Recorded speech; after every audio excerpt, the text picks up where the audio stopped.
Welcome to the 2025 Funeral Unconference. I'm Ryan Thogmartin with Disrupt Media. Thank you for tuning in. We have got a room full of, I don't know, what's the right word? Bangers. Like the best of deathcare, supplier-wise, vendors and companies are here ready to just give value. So the next 4 hours is going to be jam-packed with panel discussions around Preneed and finance, technology. We have the first ever Casket Vault panel with Batesville, Matthews, and Wilbert. So that's going to be exciting. We're going deep on AI. So jam-packed day. Stay tuned. We have a lot of cool stuff planned. But I'm going to get this kicked off with just this is how we do it. So we're going to do a little devotional and I'll pray over the event and we'll get right into it. But this part typically is done by my daughter, my oldest daughter. She just graduated high school 2 weeks ago and immediately got a full-time offer to go into ministry. So I texted her yesterday and said, hey, you're doing the devotional tomorrow on Wednesday for the live stream. She's like, no. I'm like, what do you mean no? She said, I've got work. So she has a staff meeting, but we do have a lower third on the live stream. And then if any of you want the QR code, I can give it to you. It's on that screen back there. She did write a book a year and a half ago called Yes to Blessed, 30-day devotional. So if you haven't bought it, man, I would love for you to support my kid. So that'd be awesome. Buy it on Amazon. I think it's like $15. I don't know. It'll bless your life. It's awesome. She just turned in her manuscript to the publisher for her second devotional that will release in October. So that's awesome. But as I was praying about this last night of like what is a good devotional, like I think everybody that's on here is in business of some regard. You're running a funeral home, you're in this room, you're running a company, you're part of a company, you're leading people. For me, like I got a tattoo a year ago that just says risk and rest. And it was a season where, man, I felt like I was just going 1,000 miles an hour, but every ball was dropping. Like I was fumbled everything. Like I felt like I was going as fast as I've ever gone, but nothing was working. And so in my own prayer life and just quiet time, I really felt God say risk and rest. And so I dove into that and I met with a pastor friend and he gave me an analogy and he said this. He said, look, he's like, every seed needs planted, every seed needs watered for you to be able to reap the harvest. But you can't make that seed grow. So you can run the rat race, you can do your thing, but without rest, you aren't physically going to be able to squeeze that seed or do anything to make that seed grow. You can plant it, you can water it, you can fertilize it, you can be the farmer, but at the end of the day, the harvest is God's. And so that really set with me because it was a really stressful season. And I'm like, well, like, okay, God, like I'll do my part, you got to do your part. And I feel like a lot of us can get into that rat race of just running and going after things so fast that we miss a lot of the value that is around us. And there are things that are outside of our control. We can do the work, we can plant the seeds, we can create the products, we can do all the right things, but at the end of the day, the harvest is up to God. And so like that really helped me go, okay, God, how do we partner in this thing? Like God, this is your business and it's doing great, or God, this is your business and it's not doing so great. What are we doing with it? I'm gonna do my part. You got to do your part. So I really felt like to share that this morning that, man, we can go 100 miles an hour, we can plant the seed, we can water the seed, but at the end of the day, the harvest is God's, and He's the only one that can make that seed grow. So I'm gonna pray us into this event, and we're gonna rock and roll. Dear Heavenly Father, thank you for the opportunity to do this. Thank you for the opportunity to grab some of the most smartest people in this profession, put them together in one room.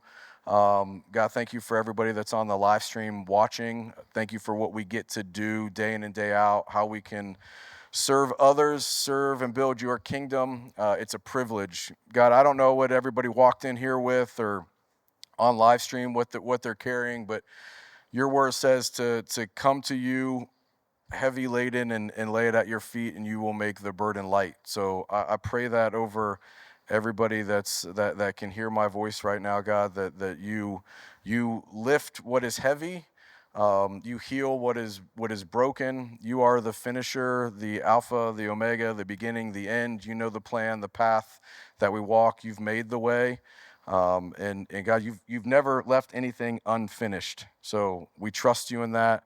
Lord, please bless everything that happens over the next 2 days in this room, on the live stream, God, that it's valuable, that it's fruitful, and that it builds your kingdom. In your mighty name we pray. Amen. Awesome. Well, cool. Here we go. Like, we're going to kick this off. This is special for me because I feel like I got asked on a webinar I was doing a couple weeks ago, how long have you been in death care? And so I had never really thought about how many years, but I got into death care at 21. So half of my life has been spent in death care in some capacity. I don't own a funeral home. I'm not a funeral director. I think most everybody knows that by now. I don't know, but I'm not. But one of the first people that I connected with that was my age was Curtis Funk. And so Curtis and I feel like we were babies. We kind of grew up in this thing together. It's been really cool to watch just what he's built. When we first connected, it was funeralrecording.com, and now to what Tukios has been really cool. So Curtis, come on up. We're going to do a one-on-one kind of interview here. Where should we go? Ashton, you want us in the middle? All right, we'll go in the middle right here.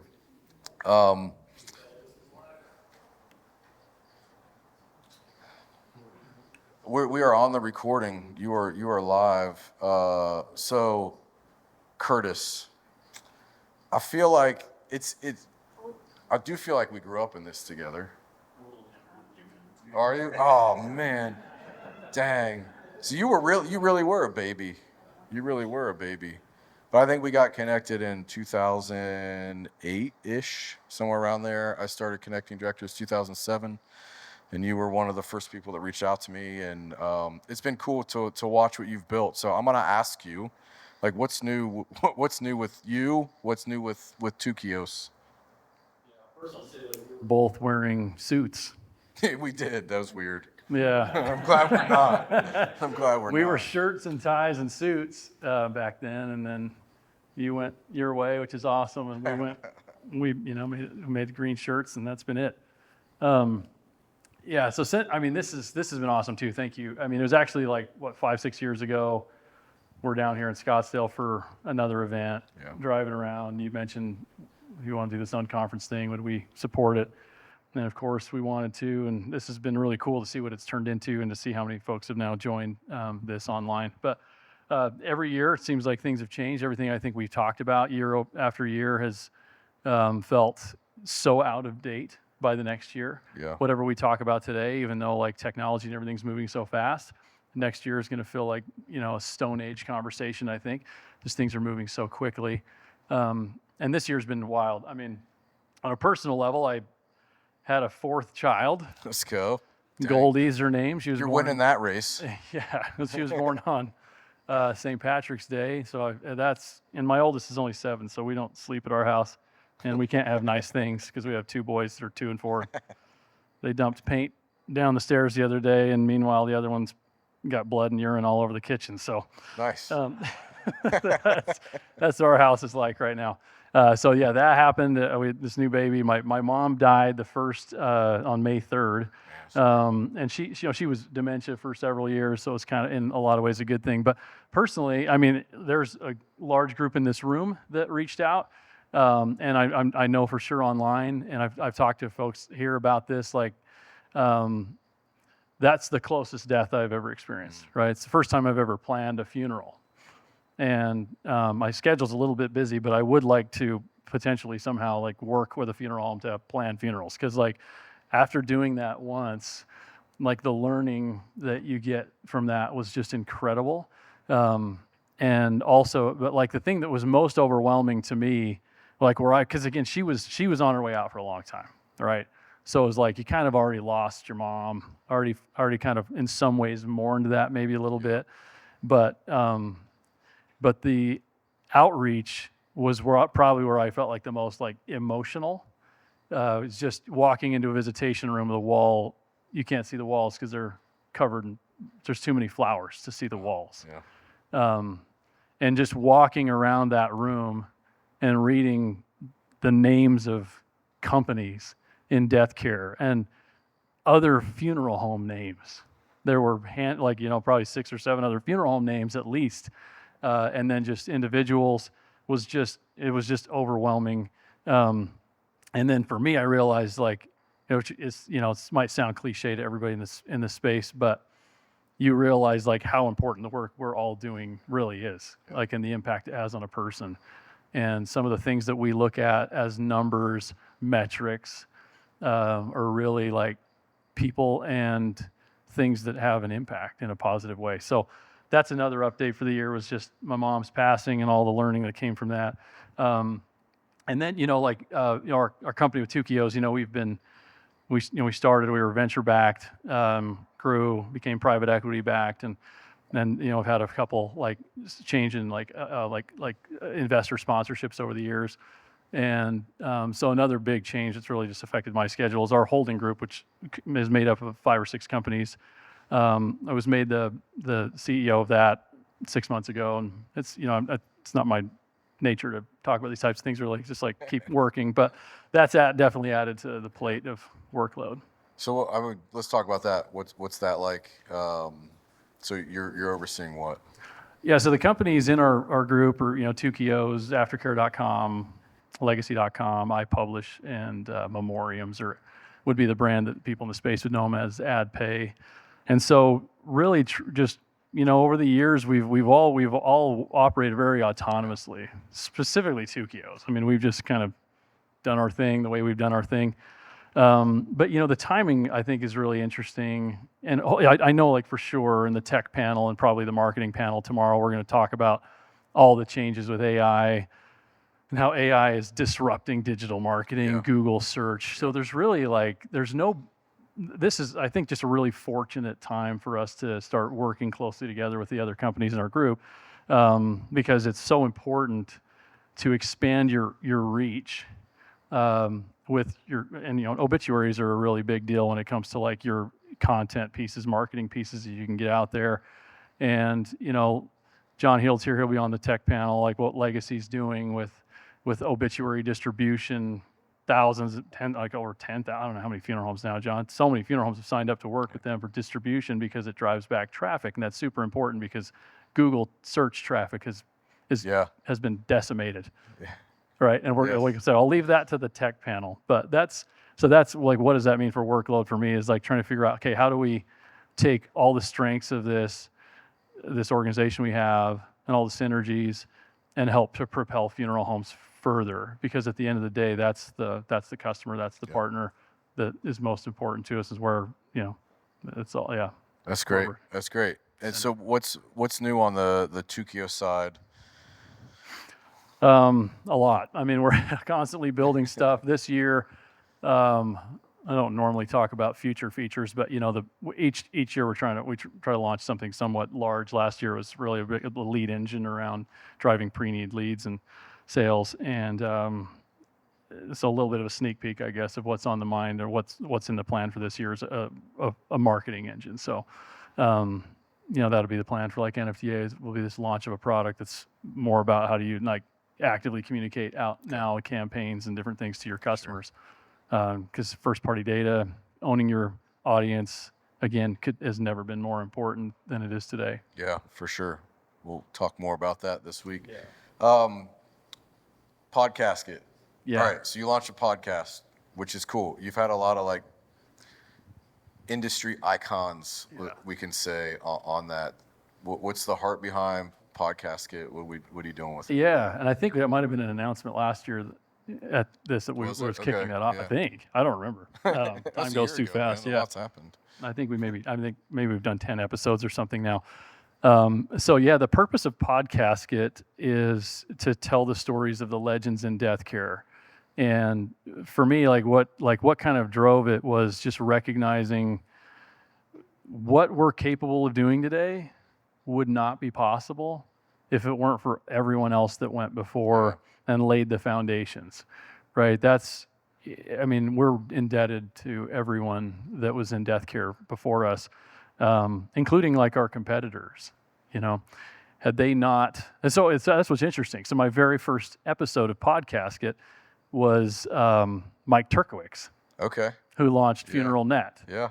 first website platform really for funeral homes. And so I felt like it was appropriate to interview him first and to hear his story, because if it weren't for him, like being that trailblazer, and the crazy thing is interesting was that like 20 years, 25 years ago, he launched this business with the same ideas that we have now at the core. You know, like it was like, oh, you built that, you did that Yeah. that long ago, right? But like the needs have not, in some ways, haven't changed all that much. But anyway, so the purpose of Podcasket is just to tell the stories of the legends in death care. It's really easy for me because I don't say much. I just sit on there and ask questions and get them to tell their story. And it's also like the selfish side of it is I want to know all the stories, but I also want to know like all the employees we've got. You know, there's, you know, you see all these green shirts at the conferences, like, you know, Tukios got like 100 and something people now. And, you know, I'll see them at a conference walk up to someone that's like a big deal, but they don't know they're a big deal, right? So anyway, I mean, we've had some really funny experiences where it's like, yeah, I'm sitting down next to lunch with this guy, and it's like, do you know who that is? You know, and they don't. And so that's why I think it's just the selfish side of it is trying to just educate our team, who everyone is too. So that's cool. Well, Tukios is the title sponsor of the Funeral and Conference. You have been from the jump,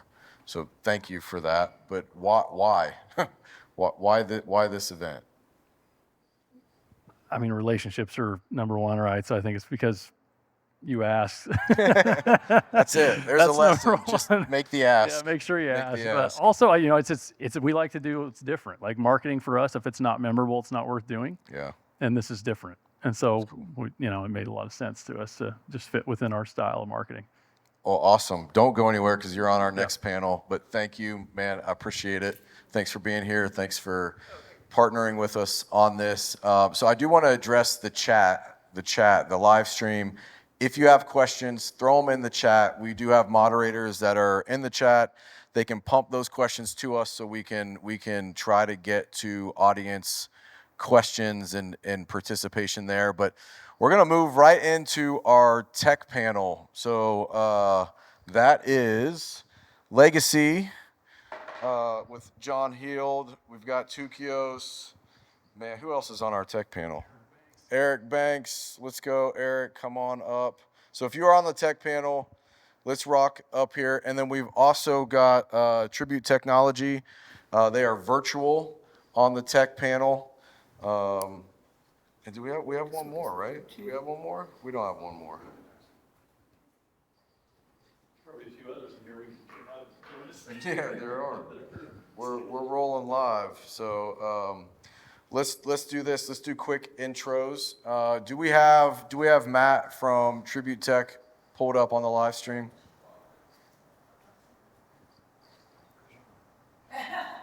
There you go, Eric. I like it.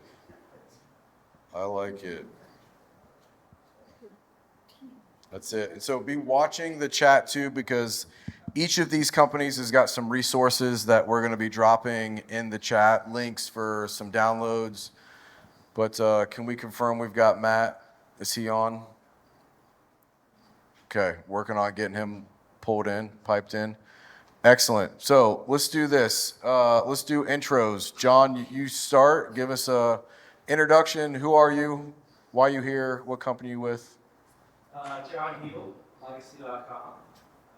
I am a funeral director out in the Boston area. Still hold the license. Still do removals. Still run funerals with my brother when he asked me to. But you know, it's funny.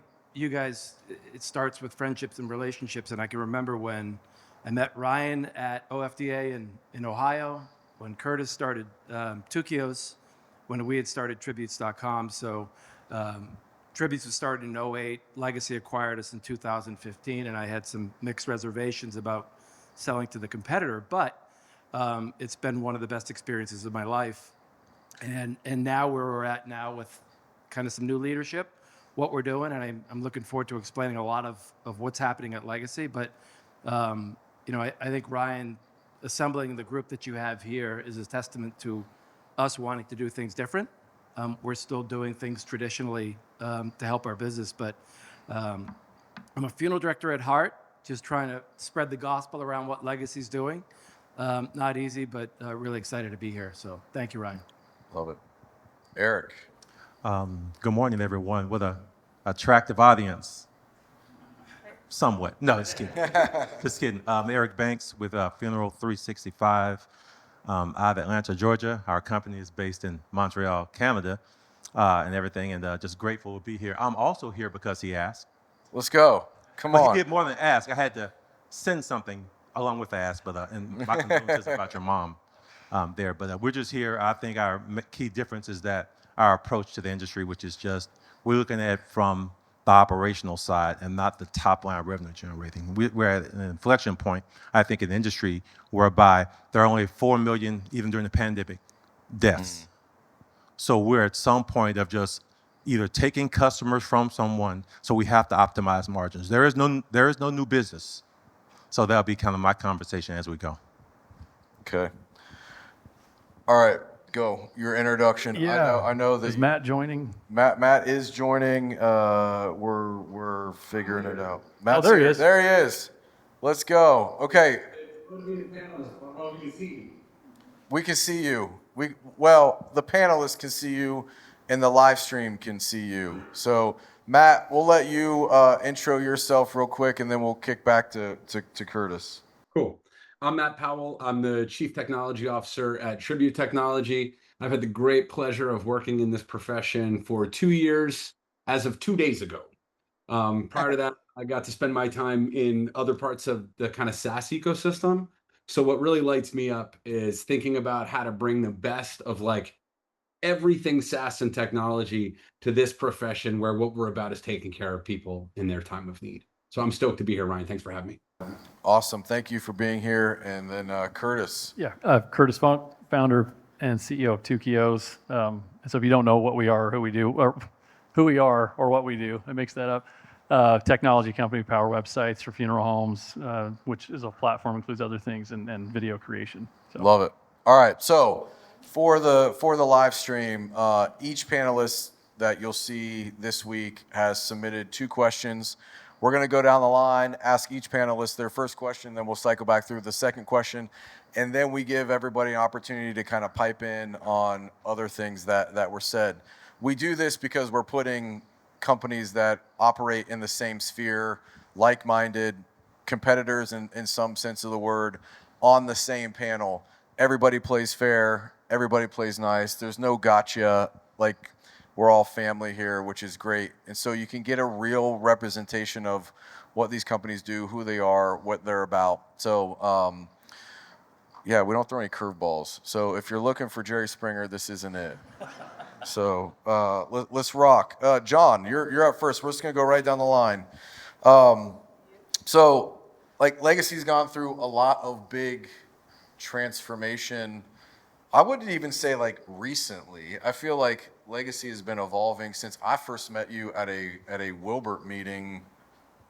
I don't know, 2007, 8, something like that. Yeah. A while ago. We rocked in Ohio for a little bit. So, tell me about the new Legacy. Yeah, it's interesting, right? So Legacy's been around since 1998, which makes us a really, really old company. And the fact that we're on a technology panel is even more interesting. But I look at what's transpired, in the last few years in terms of never mind ownership, but what Legacy's trying to do in terms of the space, and that we are a partner-focused company. And there was a conversation in the company last week around what is Legacy.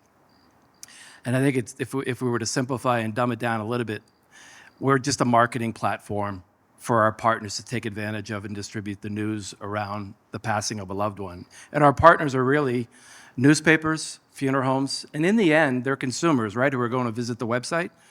But it's interesting, started in 1998, Stouffer Bartles, still around, still active, was a newspaper SaaS model to serve newspapers to put obituaries online. And we've been able to serve that market well, but also the funeral home side of the house, where I think Curtis alluded to at the beginning, in 2015 when we joined, we didn't really have any direct relationships with funeral homes. And that needed to change. And so through a lot of, I think, hard work and continuing, we've got over 11,000 funeral homes that look at legacy as just another vehicle in which to have their obituaries distributed. And I credit Welton because he said this, you don't need to cringe, Welton. But he said this early on as you were new to the landscape, when you were talking to your clients out there, you said that your business needs to look at legacy as a business in which to market your funeral home. Yeah. Your obituaries are the medium in which to do it, but at the end of the day, consumers are coming to legacy to find obituaries and funeral homes. And I don't say this in a boastful way, but legacy gets significant traffic on a monthly basis, right? 40 million monthly unique visitors, which makes it legit. So as a business owner, you just want to find a way in which to be present. It was really interesting to me, and we're gonna talk about this in the change around AI. So this morning, Curtis has kind of said, Google search has taken a hit for the first time in the history of their company. April was down. Sergey's back running the company. But I went to ChatGPT, and I said, funeral homes near me. And Whitney Murphy came up first. So I said, this is fascinating because there was a task put to the leadership at Legacy that said, no more using Google. Just use AI. So I have become a junkie in terms of, I can't tell you the last time I went to Google. So it's changing our space in a way that I don't think we've envisioned the pace that it did. But we look at Legacy as a marketing platform for your business. Funeral homes control your content. We want you to know that anything that you put up there, you have the right in which to update it, do whatever that you want to do.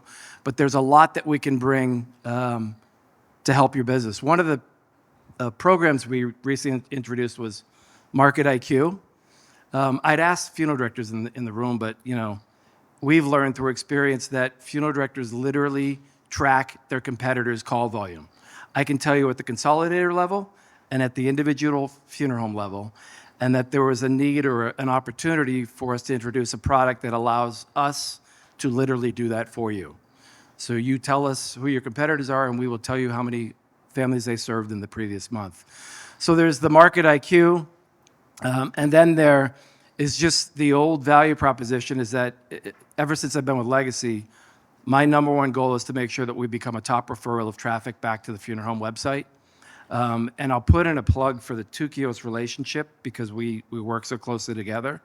There isn't a better setup in terms of the fact that if you have a Tukios website, we will drive traffic and all of the e-commerce sales back to the funeral home website. So there's a lot that we have to offer. And the only thing that I would ask all the people that are watching on the live stream is that if you're unsure, just ask, because likely what you've been told isn't true. So just pick up the phone. Shoot me a text or an email, and I'd love to have a conversation because we've seen such transformation, Ryan, in the last couple of years, never mind since 1998. Well, and I'll say this. You and I sat in the conference room across the hall for 16 hours over 2 days, and I said, John, you need to make me a believer in Legacy because this is what I know. And I walked out of that room going, yeah, this makes a lot of sense. And we spent a lot of time together to learn the value of Legacy, and it's immense. And I will say this, I think it was a week and a half ago, connected you with a client in Georgia. You were able to, they had tried every route to get something taken care of. They connected with you, and within minutes, it was done. So a true partner to funeral homes. So well, it's funny, Ryan, we did that exercise, which I would encourage every company to do it, but I felt like it was a therapy session for me. Honest to God, because I didn't know what to expect going into it, but I got done, I'm like, oh my God, what did we just do that was so good for me to just be able to kind of peel back the different layers of what Legacy has been since 1998 versus where we are now and where we want to go. So okay, regarding Marketing IQ, do you want to answer that question, or would you? What's the cost? So to get your market report is $99 a month. It is really simple and easy. You tell us what funeral homes you're interested in. We will track them and send you a report in an email form that I joke that if you're a funeral director and you're in church and the homily is awful, and you get an email from Legacy that gives you your market intelligence report, you're going to be intrigued to look at it just to see how you did to get your competitors month over month. So it's real short. It's $99 a month. Love it. All right, we'll address the second question later on. So let's move on to Mr. Eric. Mr. Eric, thanks for being here, man. I love this question because it deals with kind of the business side of things, which you're super proficient in. What do you see as some of the overlooked challenges facing the market right now? Yeah, I think it's a very interesting question, probably because I wrote the question. But That's great, man. Good job. As an outsider, of course, I grew up in and around the funeral space. What I really see is that you have a fixed population of decedents every year. Even during the pandemic, it didn't go above 4 million or so, right? So what we have is a marketplace that's eating each other's cheese. There are only so many new customers. You can't go out and create new customers like you do with an iPhone, right? It's a fixed number. So you have an industry that, by and large, is just swapping business. So on the under 250 call operation, their challenge is my legacy. We've been here for 4 generations in some case. We're very well known, but you have a competitor who's come into the marketplace just eating your lunch, so to speak, right? But with all of them, the major challenge is, I think, and what we found internationally, I call on Latin America, Europe as well, and Central America also, shadow cost. You may know a profit per case in general, but going forward, I think the push will have to be to really understand activity-based costing on where exactly the margin is growing and or shrinking within a case. So if you have a fixed amount of $10,000 spend, right? There's only 3 buckets of revenue. That's on the service planning, that will be on memorialization and disposition, whether it be cremation and or burial, which could be both, right? You could have disposition that's also cremation, right? So it's only 3 buckets of revenue. So I think the challenge will be, and what we're seeing from large consolidators, and I'm gonna say 500 units and up, even internationally, is that their focus has become managing cost. How do we optimize cost? How do we optimize pricing? How do we optimize labor spend, right? So that's kind of our focus. I think most of the competitors, or most of the other vendors, I should say, are top line driven. How do we get more in? Our focus is from the other end. How do we sustain and optimize your profits so you can serve, to us, what are the most important families are your staff, associates, and employees. Those are the first families we need to serve, then the marketplace. Love it. Love it. All right, we're going to move on to Mr. Matt Powell. Matt, what are some of the inefficiencies that come from using disconnected systems in the funeral home? So staying on that business side of things. No, yeah, thanks, Ryan. I think that's a great follow-up to Eric's topic. So what we think about is all the wasted time in duplicative data entry, right? Duplicative data entry eats time. Duplicative data entry leads to errors. Errors lead to phone calls. Phone calls lead to stress for the staff, strain for the relationship with the families, kind of all that stuff. And we think about, when people have to work in different systems, there's more opportunity for things to get lost, right? Maybe I forget to go to system B and do that work that I need to do over there. So my ability to deliver that high quality, consistent experience that all of the folks in the room are so good at is handicapped because there's air gaps between the tools that they're using that just make things harder to do. So, we think a lot about the way that connected systems can reduce the hardship associated with delivering that high quality standard that, that all these operators care so deeply about. Eric talked about legacy, right? Legacy is really a function of like the way that the next generation is continuing to deliver that tremendous brand experience that their parents and grandparents, brought to bear. And so how do we use tools to help make that a little bit easier? The other thing that we think about is disconnected systems means more training effort, and that's harder on labor. And this is just not the market time for that, right? Everybody's struggling with getting great people into the home that can take care of families. And the more systems they have to learn, the more cumbersome training is, the more likely they are to look elsewhere for a gig. And then the other big bucket we think about is data-driven insights are more difficult. It's more difficult to see the impact, that 360-degree view of a case or a family or the business or an asset, right? Or different lines of business for folks who are doing more than one thing. So, time waste, I think, is the easiest thing to see, but there's this series of knock-on effects when systems don't work well together that just make the experience worse for the family and worse for your staff, and ultimately leads to less revenue and lower NPS for families. Great. I love it. And so, Curtis, I'm going to come to you. This was touched on. Like, what search results? You mentioned search results. John, you mentioned search results. AI kind of hacking search results. Hijacking search results. Let's talk about that a little bit, because it all flows together in this conversation. Yeah, I think this should hopefully open up a discussion across the panel here, because 3 stats that are interesting, I think, for everybody to know. John hit the one. April was the first time Google ever saw a decline in search. First month ever, right? That's a big deal. Another concerning stat is that 60% of Google searches do not result in a click, because you've got the AI result at the top, typically giving you what you're looking for, so you're not clicking. And then the third thing that is Gartner's latest study that says that 25% of organic search will be gone next year by 2026. So if we think of those 3 stats, we've got a real concern that everyone needs to be aware of, right? When it's like everyone's website, whether it's a funeral home or you're a vendor or whatever, your reliance on Google is going to have to change a little bit. It doesn't mean, because again, it's still there. People, right? It's still there. But you've got to treat it a little bit differently. So that's where I think we've got to be. This is worth discussing of what can be done. We actually did a webinar last week and hit on this topic to just really emphasize the need for first-party data at this point. All right, you've got to control your own traffic. Now, when we polled, if we pull last month's traffic across websites that we host, right? We look at the stats. There's tens of millions of visitors, and what you find is that with the funeral home's website, our number one traffic source is social, which is a really good thing, right? If it was organic's number 2, so that's a little bit of a problem still, right?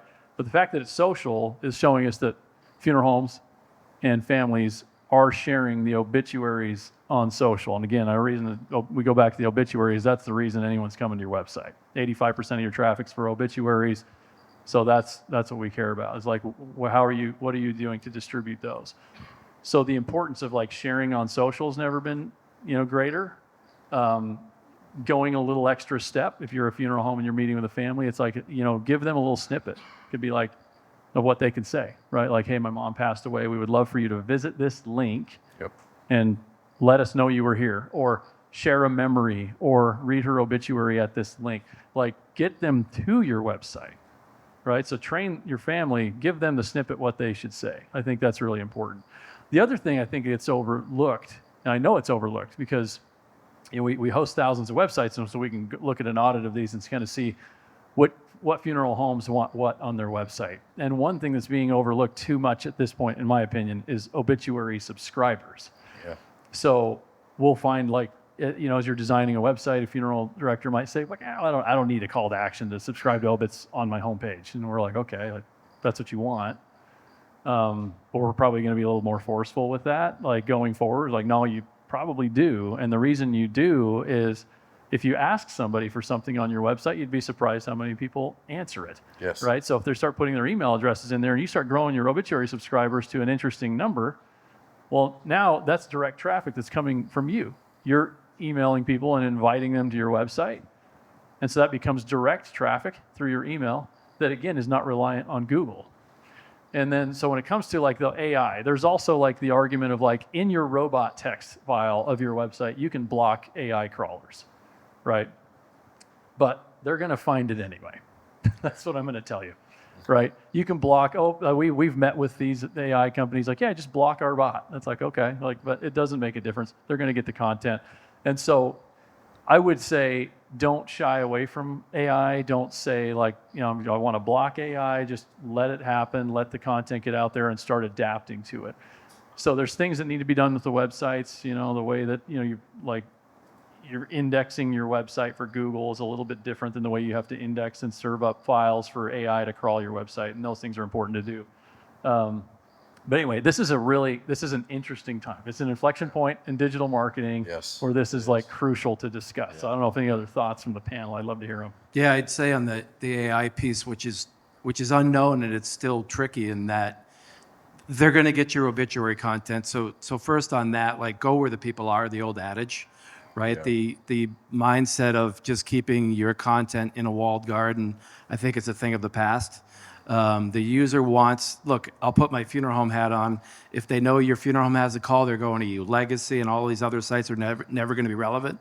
But when they don't, they end up at Google. They now end up in AI. I think one of the challenges in AI is that they give you everything you need, and there's no reason to click out of there.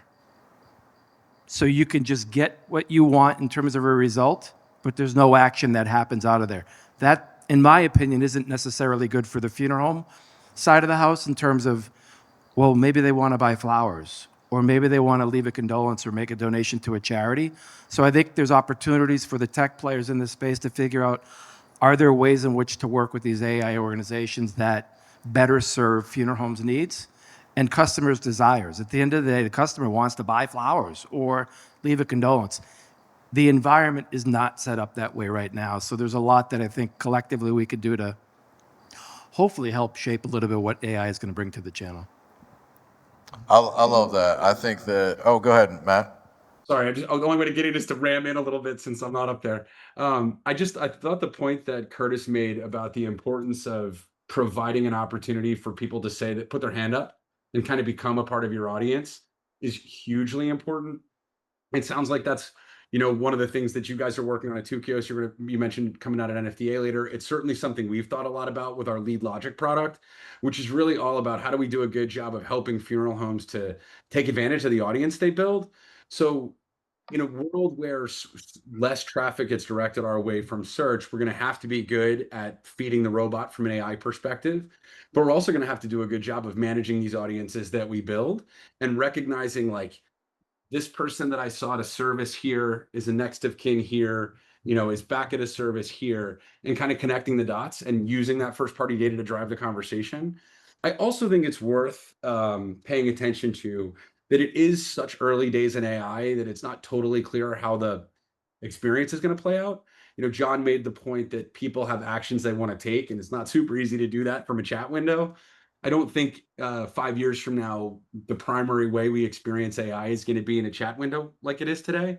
So I think part of what we also have to be doing is making sure that we're capturing good audience data and that we're building great content and kind of setting ourselves up to recognize that it's going to be a very, very fast rate of change for the next several years. And what works this month might not work next. And that's okay. And we just got to roll with it.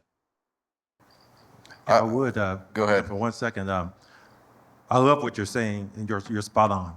From an internal operations perspective, is where we use AI. Is how do you make a funeral counselor, his service planning recommendations more effective? Yeah. Based on a customer profile. On the accounting side, how do we use AI to find outstanding invoices or payments? So we built, actually taking the top 4 or 5 engines internally to use them on the business operations side to make you more efficient and effective. So I love what you're doing customer facing, and our focus is more operations. So the twain shall meet.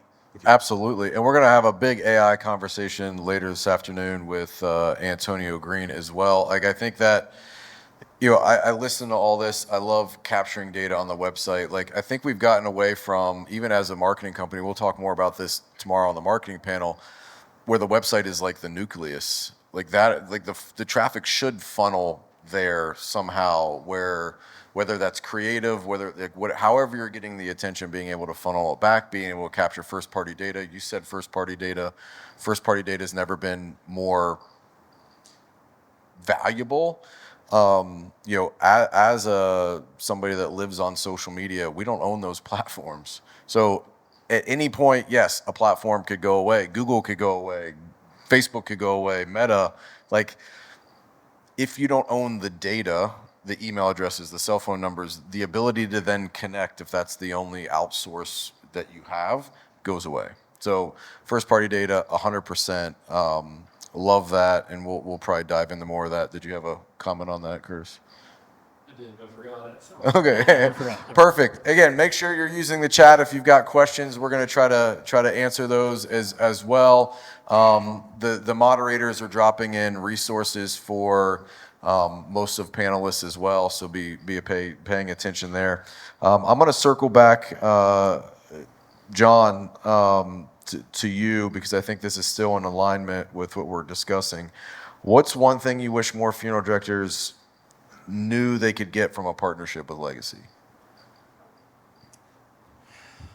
Well, the fact that they can have a partnership with Legacy, right? That seems so silly, but historically, the only way you could get onto Legacy was to buy a print obit.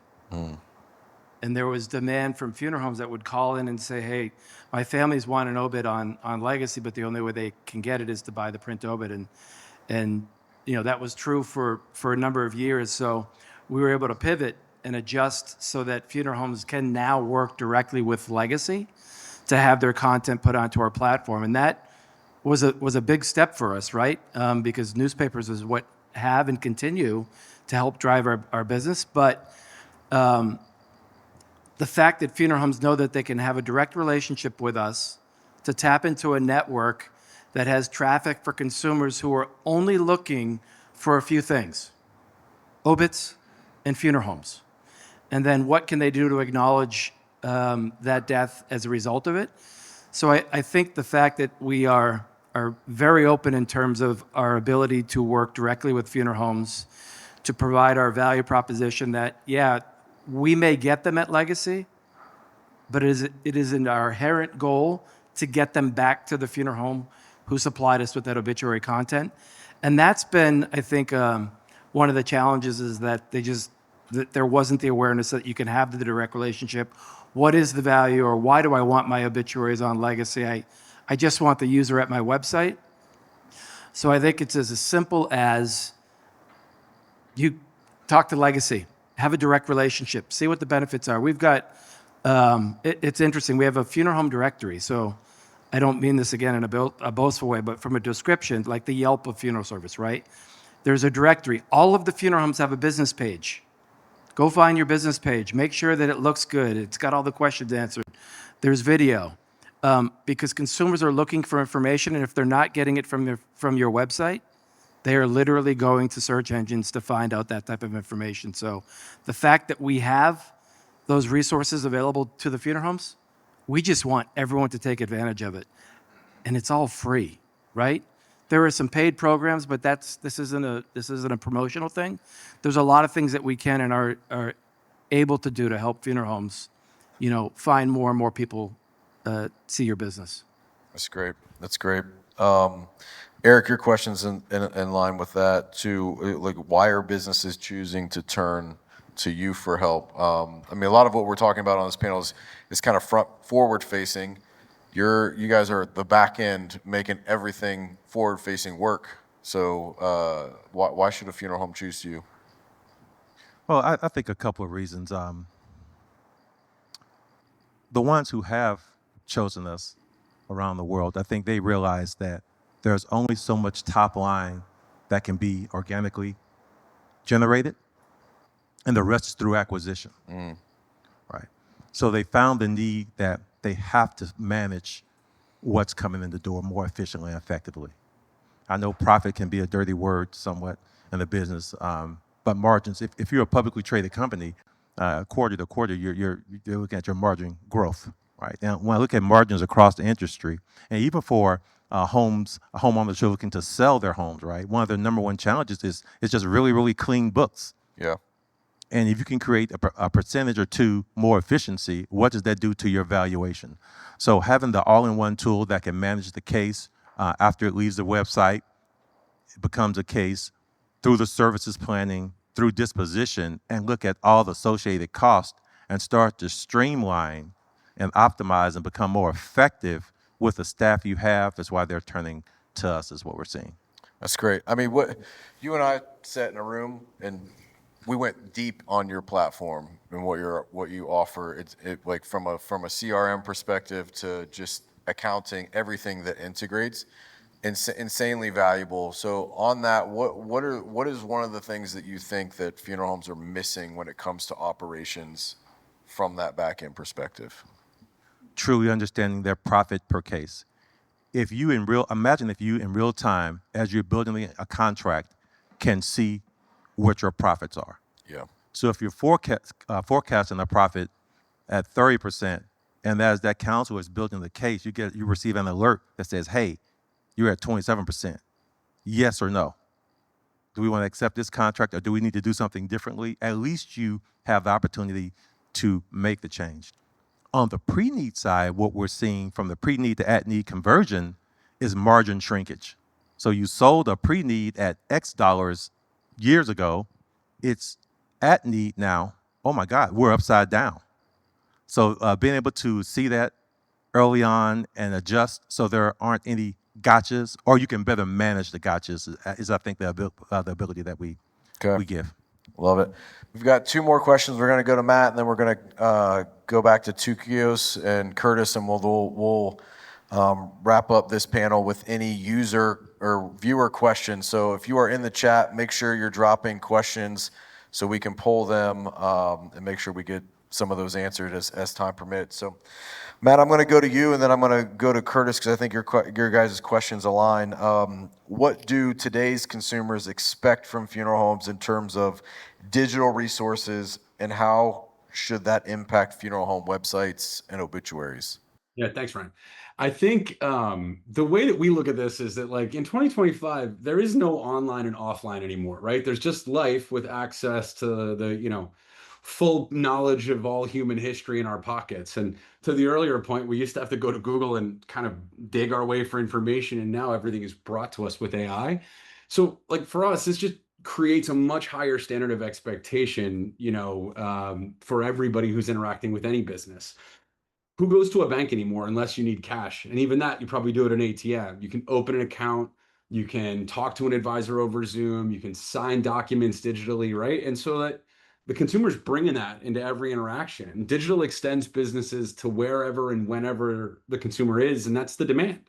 So, like, the consumer expects to be able to sign documents from their phone. They expect to be able to access information whenever and wherever they are. They expect for businesses to make it easy for them, so they're not like sifting through email trying to find the right thing to sign or the right document to bring forward. They expect to be able to do any task remotely that they could do in person, but also to be able to come into the chapel or to get on the phone and have no data loss, right? Like, everything that they've already done and interacted with you about is already there.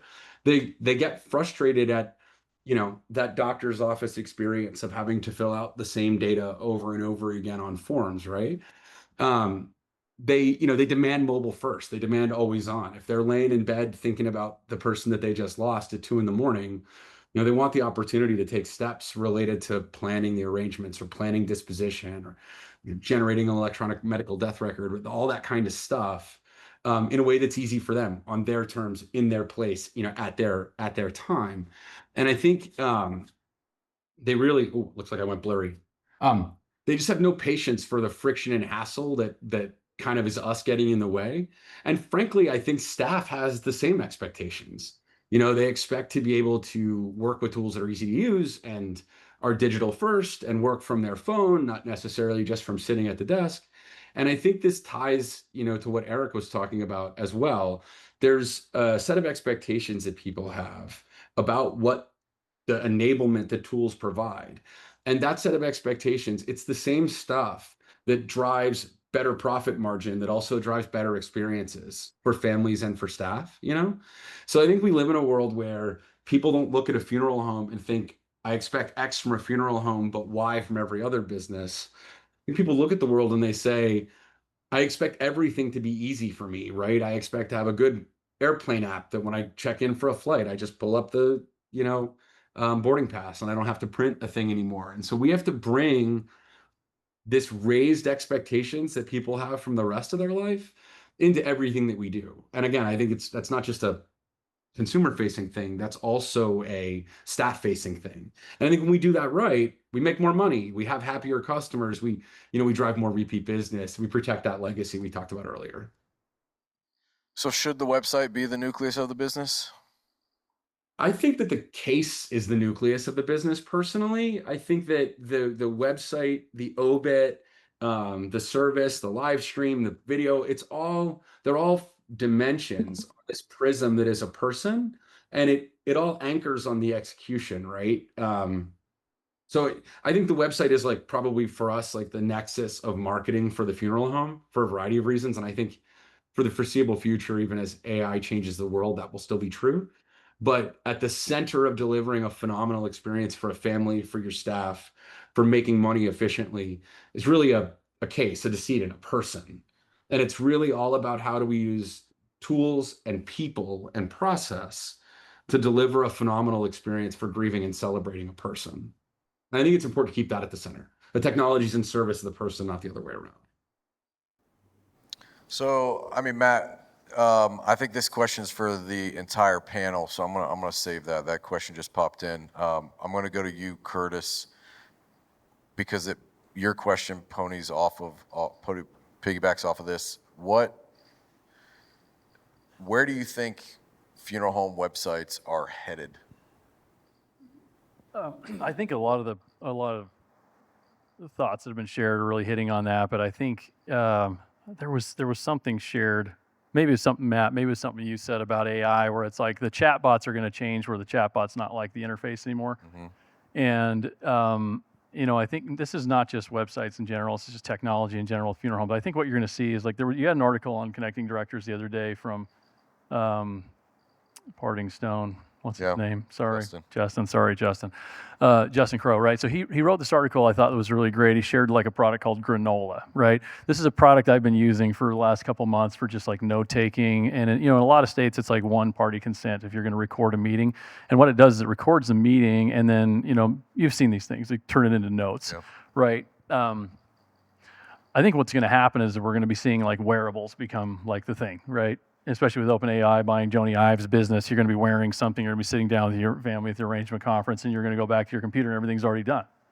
Obituary is already written, the case stuff's already input, service information's already in there, you didn't really have to do anything. You just got to go double check it did a good job, right? And I think that's where all of this is headed. It's headed where like AI is going to enable more family connection and a funeral director to spend more quality time with the families that they're serving, and not like let all of the administrative stuff get in the way. Like the technology is going to handle all of the tedious stuff. And then some of the other points I think that have been shared that I think are interesting is just the idea of like, not having to enter data twice, and just that whole efficiency. There's also, like our position on this has always been similar as well. It's like you want the products integrated where you're not having to do things twice, right? We're integrated with probably most of the companies that are in this room right now in some ways, so you're not having to enter data twice. But I think, where integration and partnership in this space is important is in funeral technology. It sounds like it's not a huge market, right? It's pretty small. And so when you think of like us working together with other companies, it's important because it allows us to specialize. Right? There's a reason we backed out of live streaming. We've got a couple live streaming companies over here, right? There's a reason Tukios backed out of live streaming, because it's a giant product to support, right? And to compete, you've got to really specialize. You've got to really put your head down, because you're competing with consumer products. It's a tough market. And so I think like working together, and this idea that we've got of an open ecosystem, right? Open APIs, standardization of data, where all of the companies can work together. You're still getting the operational efficiencies like you're talking about, Eric, right? We've got an integration with Funeral 365 as well. And like you're getting that operational efficiency, but you've got the right amount of investment going into each product stack, which at the end of the day gives the funeral home a better solution, because they're working with It's not Walmart where you have everything, right? That makes sense. It's like you got this specialty. It's the reason we only did videos for 10 years. And when we spun up websites, it was like a whole nother team because we really wanted to double down on the focus. And I think the funeral homes deserve that. But at the end of the day, the way that this is all going to change is that AI is going to just be a silent part of our life that's doing a lot of the work. And we talked about this last year, and things have moved forward Dramatically fast. Yeah, and it's just going to continue. So like I think, hopefully this queued up like for the unconference, like, more conversations in the individual like categories about how AI is going to change everything and all that. But we could probably just have an AI conference in deathcare and run for 2 days with that. Like there's so many values of it. It's like I had an argument with my kids' school because they're like shutting down AI. I'm like, look, you're an entrepreneur-based school. Either you like partner with the AI and teach these kids how to use it, or like we'll just figure it out on our own. Like they're going to be left behind. Like you have to. It's not going away. So I love that. There's 2 questions that I want to throw out to the panel before we end this panel. Question number 1: do consumer expectations that we've discussed apply to all ages? Like, do we think that there are expectations across the board that are harmonious, or are we having to build segments of technology and websites that address specific age demographics? I think it's different. I think people in their 60s and 70s and 80s navigate the internet differently than younger do. So my answer is that it is different. And so you got to cater to both. Yeah, I don't know what the stats are yet in terms of the average AI user, but I can't imagine my parents, when they were living, to be doing what I am. So they expect a certain thing when they go to the funeral home where, my kids, Matt, you talked about a bank. My daughter is a junior in high school who had, for the first time, to go to the local bank because she wanted to buy something for my wife and I as a thank you. And she got to the bank and said, I don't know how to take money out of my account. Can you show me? To the teller. So there's just different expectations depending on the age group. But I think funeral service, depending on that category, that person that's walking through, everyone's going to be treated differently. Yeah, and I think that the question in the chat was about, the way that consumers' expectations apply by age. And so I think in fairness, right, the older a person is, the more shielded they are from all the technology change. I hate the fact that I've suddenly, without even noticing, gone from being a young guy to an old guy, and there are words that are being said on platforms like TikTok that I have to look up. At the same time, I think that it's a lot the expectations of ease and simplicity and digital making things work easier are increasingly high even for older people. And I think the pandemic really drove this. Like all kinds of people who never had ordered groceries moved to ordering groceries just because of the pandemic. People who'd never really gone deep down the Netflix rabbit hole decided they want to watch something while they're stuck at home. And even all these like, hey, let's all get together and have virtual video chat hangouts, that was happening not as much in older age groups as in younger, but really in all age groups. And so like, is it exactly the same? No, but I think you have to be really careful about assuming that technology is a younger person's game. Like, I wrote in the chat, my mom uses ChatGPT several times a week, even though she's 75. My dad used to carry 25 printed pages with all of his passwords. During the pandemic, he moved to 1Password. He's still not as tech first as I might be, but I think we live in a world where technology just makes everything incrementally easier. Like in New York City, you don't have to buy a Metro card anymore. You just tap your phone. And all of these kinds of things drive an increased consumer expectation around what we all have to do to deliver a great experience. It doesn't mean we want to take the person out. It means we want to put the person in an Iron Man suit so that they can bring all that humanity, but with all of that consistency that technology facilitates. Excellent. Love that. Eric, did you have any comments on expectations? Sure. I think we have to be careful that we properly define the consumer. Any good market research person knows that you've always defined your consumer set. So if I look at pre-need and at-need, we're speaking funeral, right? 38 to, Jamie has these numbers all the time, to in the 60s, maybe doing some version of pre-need, some at-need with a spouse. If it's at-need, the child is burying the parent or a loved one there. So for them, maybe Google may still win. Or even more importantly, a family reference or relationship. 3 years from now, as that population grows into what we would call our sweet spot of consumer, 38 to 60, 65, 70 and up for pre-need, at-need services, then maybe. Yeah, but right now, I'm okay. Yeah, and I think Google is going to win still. I mean, Google, they're going to win. They're going to pivot. They're going to win. No question there. Yeah. All right, I'm going to throw the next two questions. Let's make these rapid fire. Thoughts on showcasing merchandise on websites? I'm going to throw something out real quick. Like what we know from a marketing perspective on data is anytime that we put product into content, it gets more engagement, gets more clicks. So I'm all for like putting merchandise on a website. I think the answer is just yes, caps, 2 exclamation points. Okay.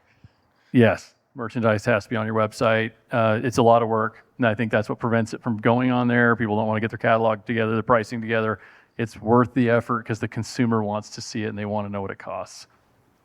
I would say yes, but it has to be availability and profitability for both parties. Good.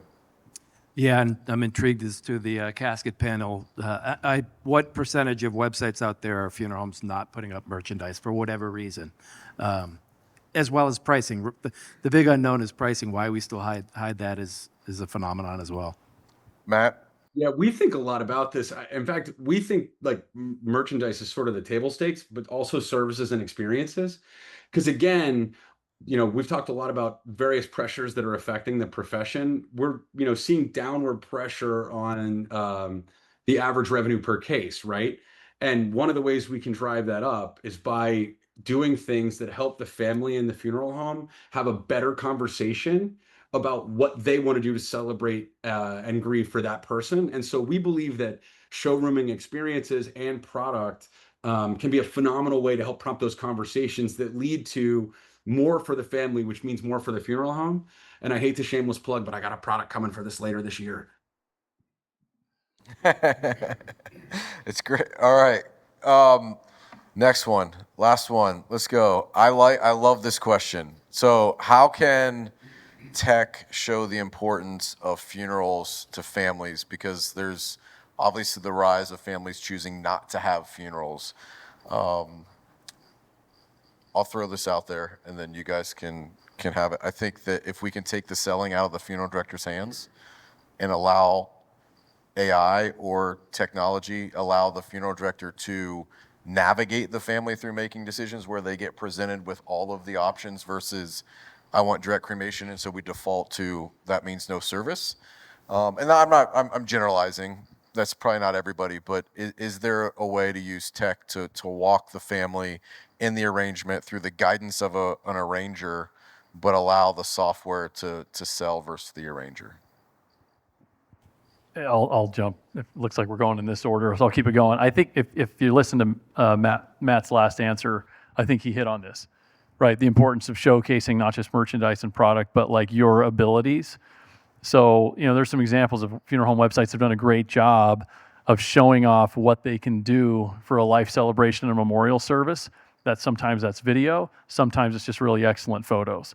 But having that showcased on the website so people know and can see what a funeral can look like will have an impact.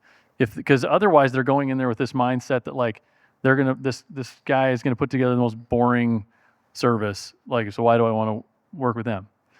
Where you have to show them that that's not the truth. The truth is that you can put together a pretty amazing service and that it can be personalized to somebody.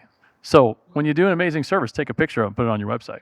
And it doesn't have to be selling, right, Curtis? I mean, I think that's the exciting part. It really is service. I think this is the thing that sometimes gets lost in this conversation is that people don't know. They don't spend a lot of time shopping for these things. And so they're not really aware of what's possible and they're not really aware of all the incredible things that all of you can do for them.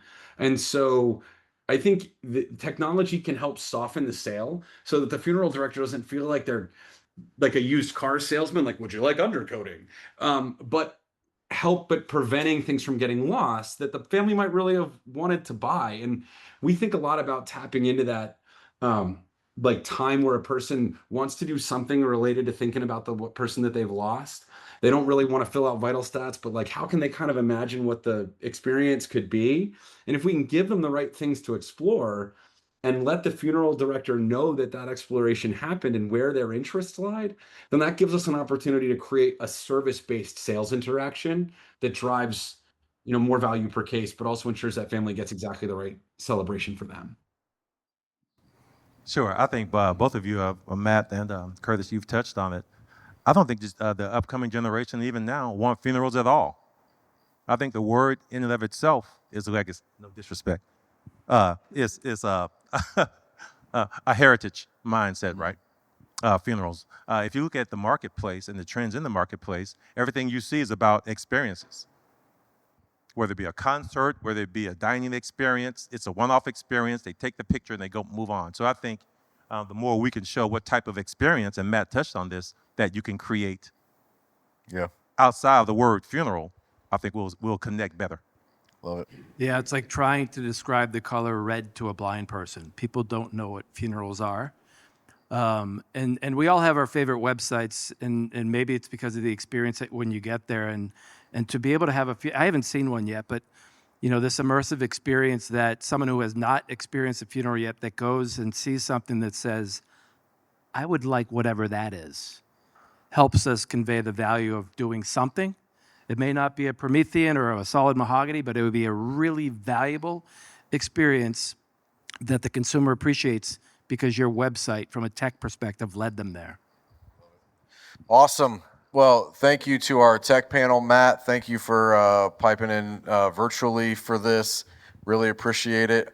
We're going to move forward with Mr. John Heald and I are going to do a one-on-one, and then we'll do a quick break.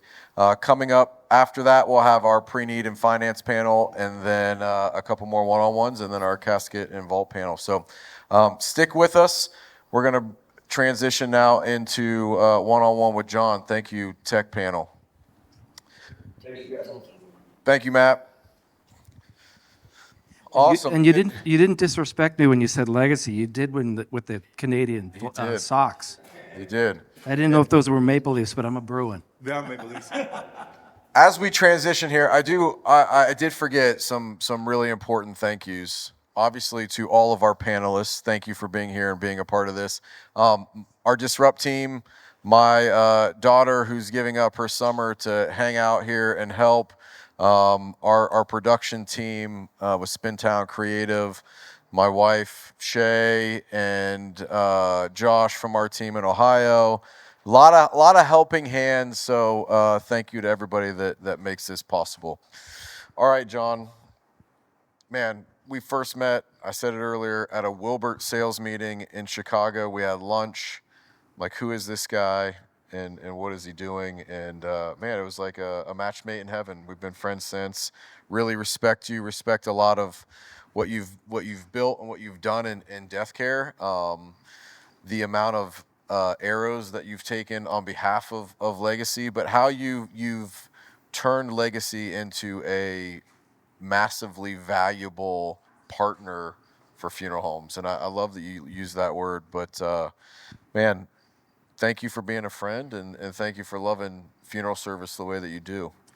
Well, as you thanked your staff and everyone who's made this happen, I appreciate you and the vision to pull off this unconference. And I know that it started because COVID reared its head, but what this has become. And I look at this as, yeah, we're live on a web stream, but we have an ability to just connect with, what have become very close friends in funeral service who happen to be in a vendor space. Yeah. But we have formed friendships and relationships that I could have never imagined that would have taken place in my life. So for that part of it, like, I'm extremely grateful. And then, to be able to just get together here in a couple of days, and I wish you could cool it down a little bit, but we'll worry about that later. All right, so tell me about Market IQ. Yeah, I alluded to it a little bit earlier, but it's I couldn't think of a more simple product in funeral service. I look at what made Tukios successful. They did a physical DVD. Like, at our funeral home, we had physical DVDs, and funeral directors know what that is, and all the other products out there. But Market IQ is just as simple as it gets. I want to know what is going on in my market in terms of my competitor call volume. And I always get a kick out of my conversations with funeral homes that when I ask them how many families did they serve last year, they give me a number. And then when I go to look at rubber meets the road, I'm kind of going, ooh, something's missing here.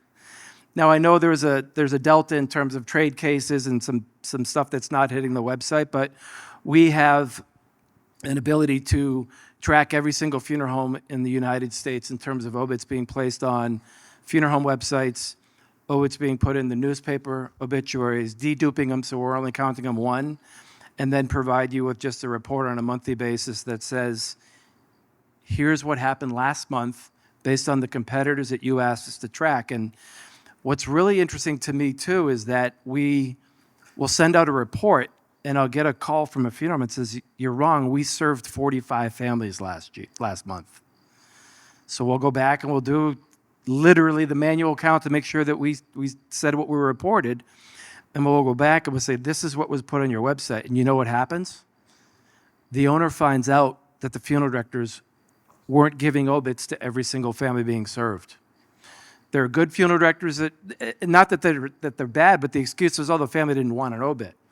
So there was a teaching moment in terms of the funeral directors, the owners being able to tell their funeral directors, every family we serve gets an obit. So it's a market intelligence report.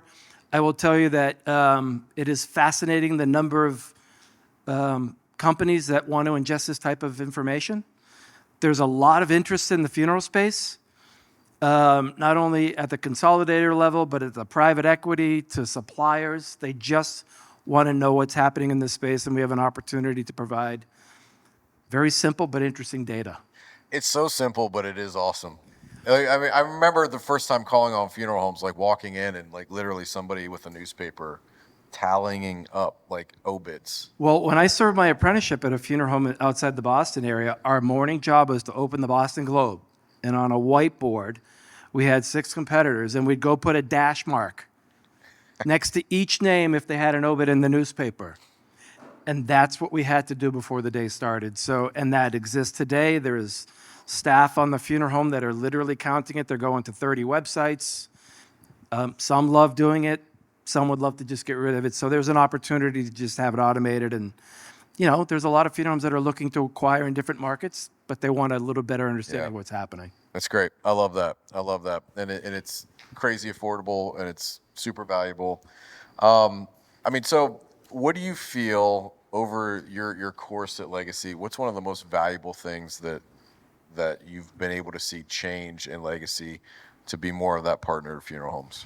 Honestly, the fact that we were willing to change, because I can't say that when I started that there was the opportunity to do that, but I think through lots of quivers and arrows and headgear and punches, we were able to get to a point where we want to do what's right for all of our partners. And look, our partners, as I mentioned before, are newspapers, funeral homes, and consumers.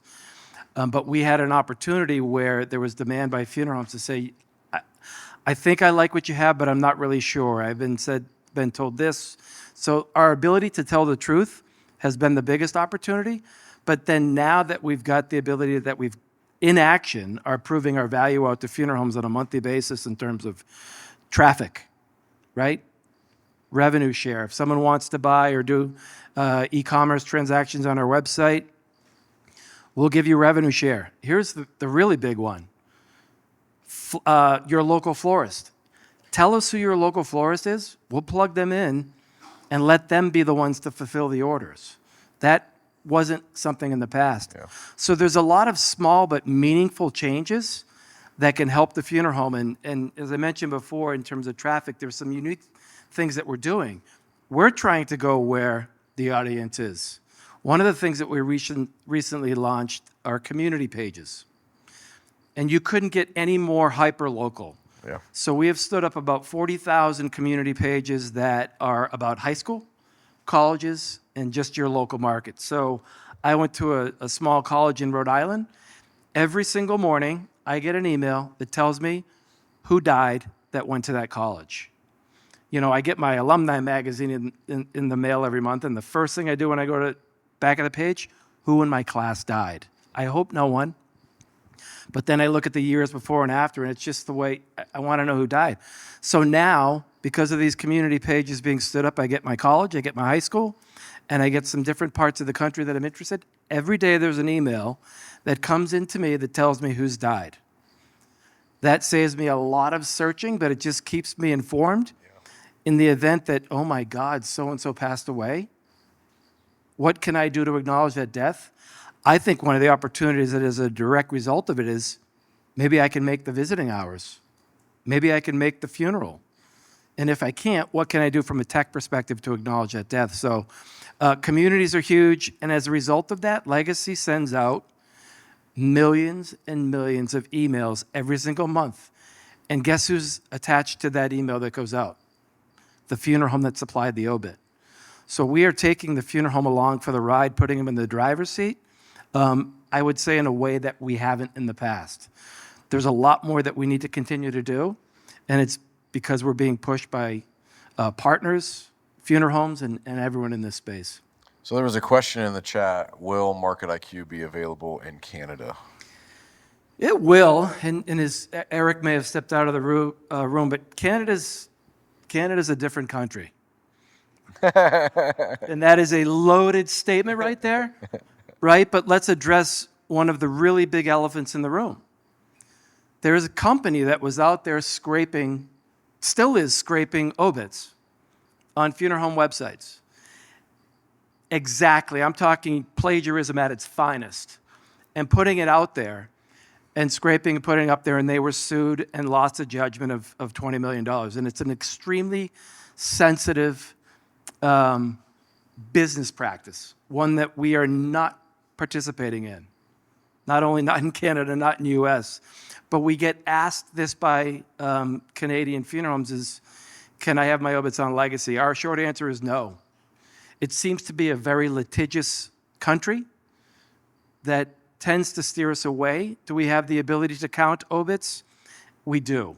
So the answer to your question is we'll be able to provide Market IQ in Canada, but unfortunately, all of the great things that we're doing for funeral homes in the US, we just haven't been able to bring across the border at this point for a variety of reasons. But we'd love to, but there's a lot still that we need to do here in the States. All right, I'm going to ask you this question. I don't think I've ever asked you this question before. Uh-oh. And you live in the world of obituaries.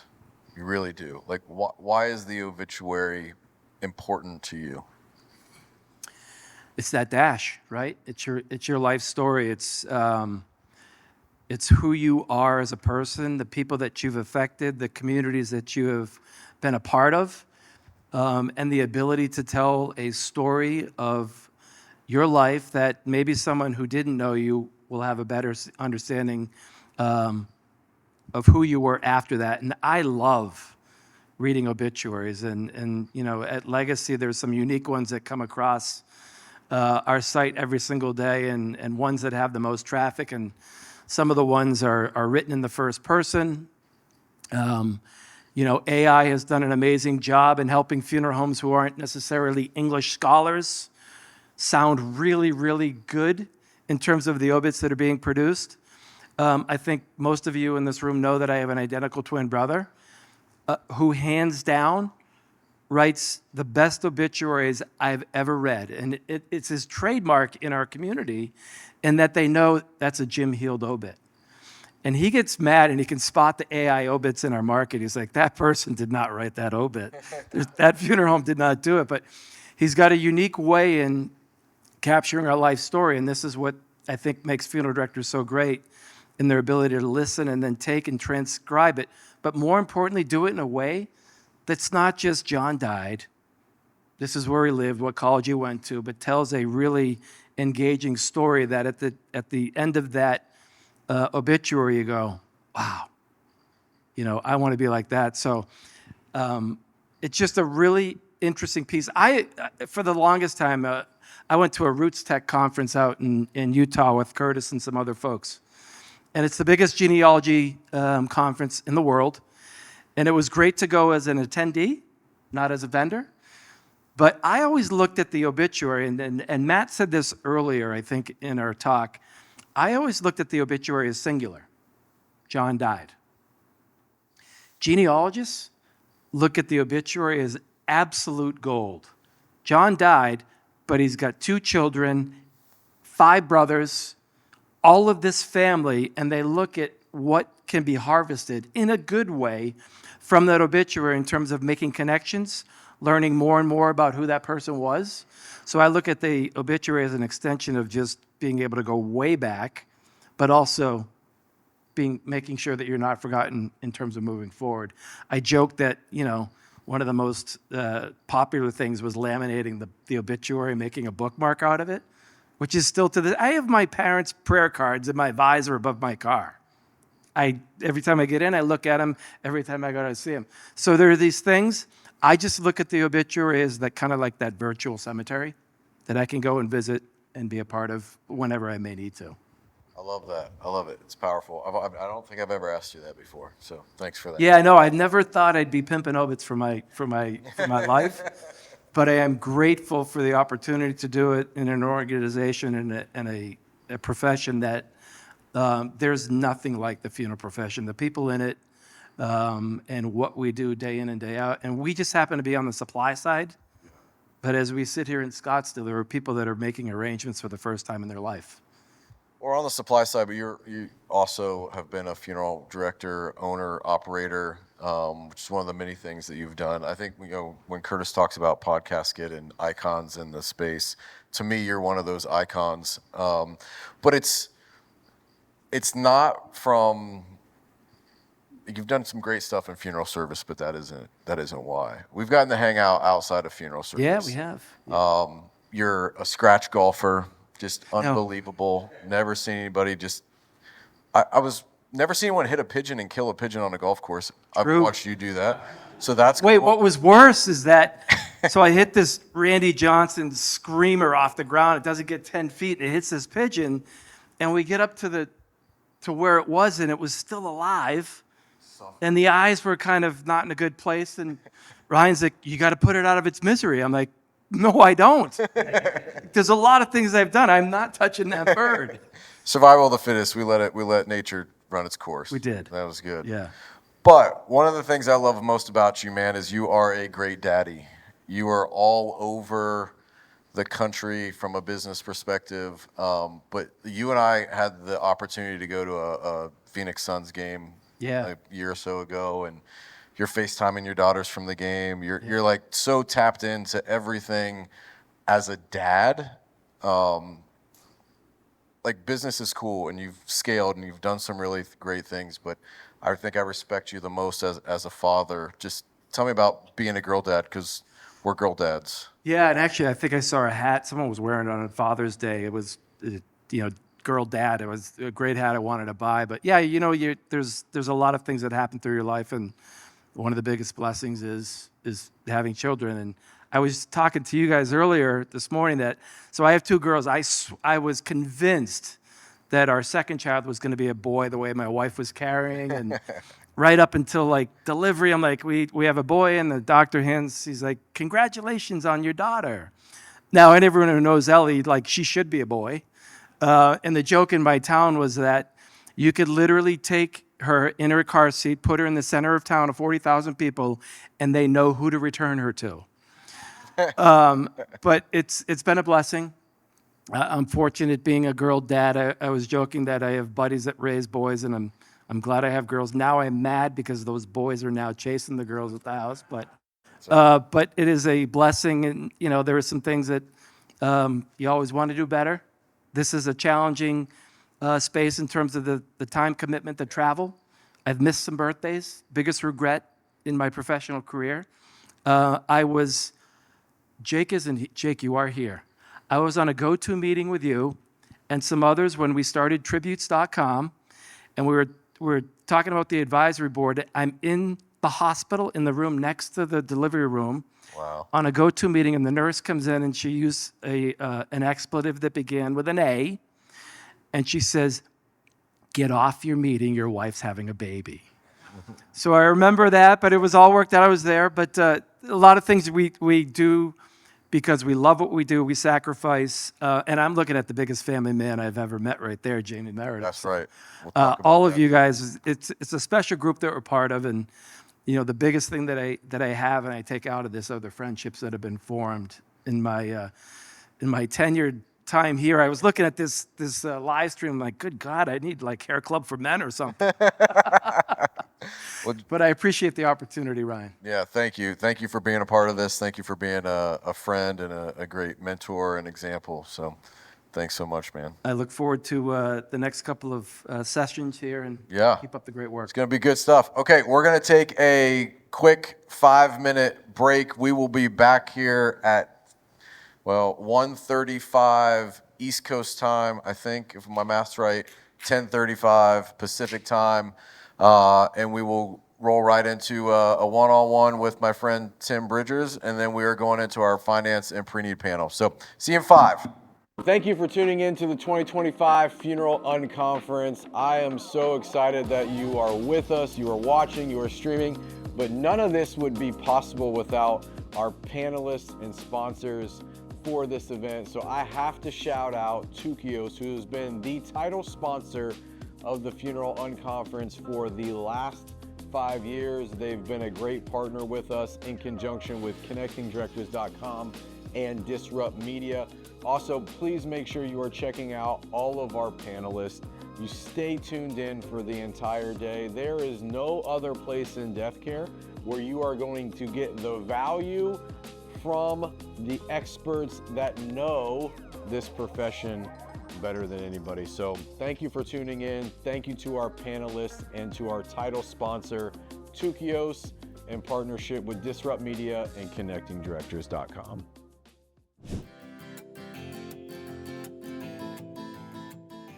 Yeah, hi, I'm Tom from the Beale Funeral Home in Bowie, Maryland. I just want to say I've had other websites, other programs, but Tukios has been there for me 24/7. They have a great product, and I'm very, very happy with them. You will be too.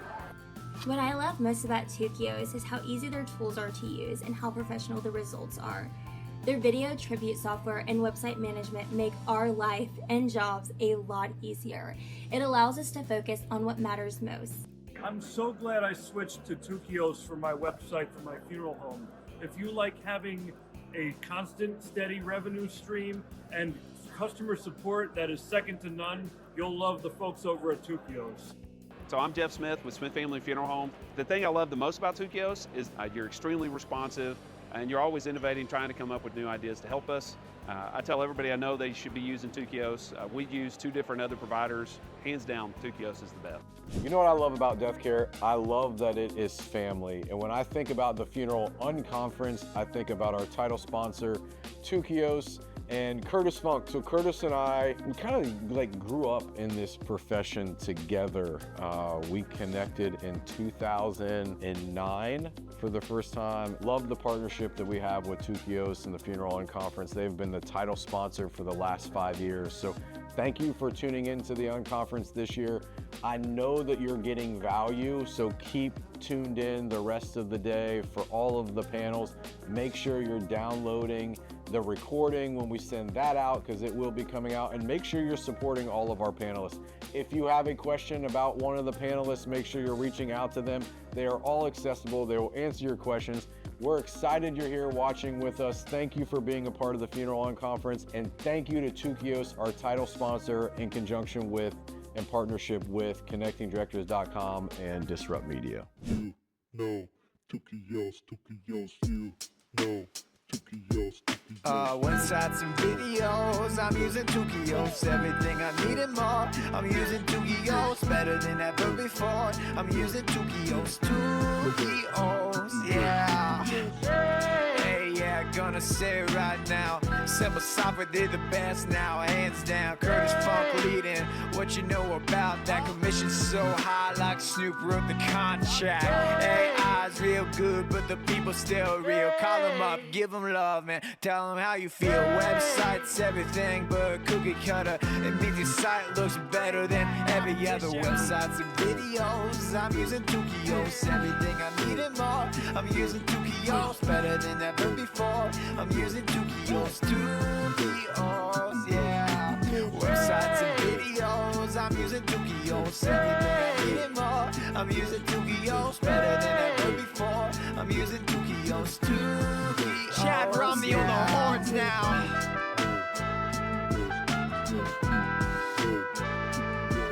Get your hands up, get your hands up, get your hands up.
Ready?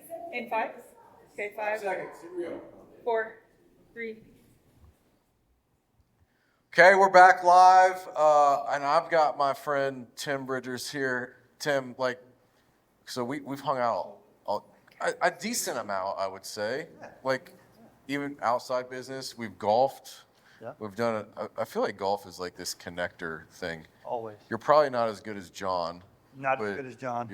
But you've never killed a pigeon when I've been watching. That's good too. But all right, so this is the first time that you've been a part of the unconference, not with Live Oak Bank.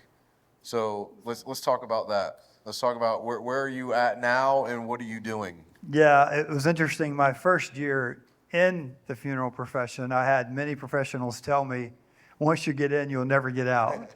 And just watch. And that's been true in my career so far. You know, it was a blessing to be at Live Oak.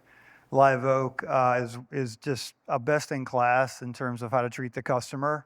And I learned that. And it also allowed me the opportunity to get out in the space and get to meet many of you in this room and build relationships. And also an opportunity to really get deep with the funeral home customer. Yeah. I got to see a lot of funeral homes around this country and learn a lot. But after, 11 years of that, I felt like it was time for a new challenge, but I wanted to grow deeper in the space. So here we are.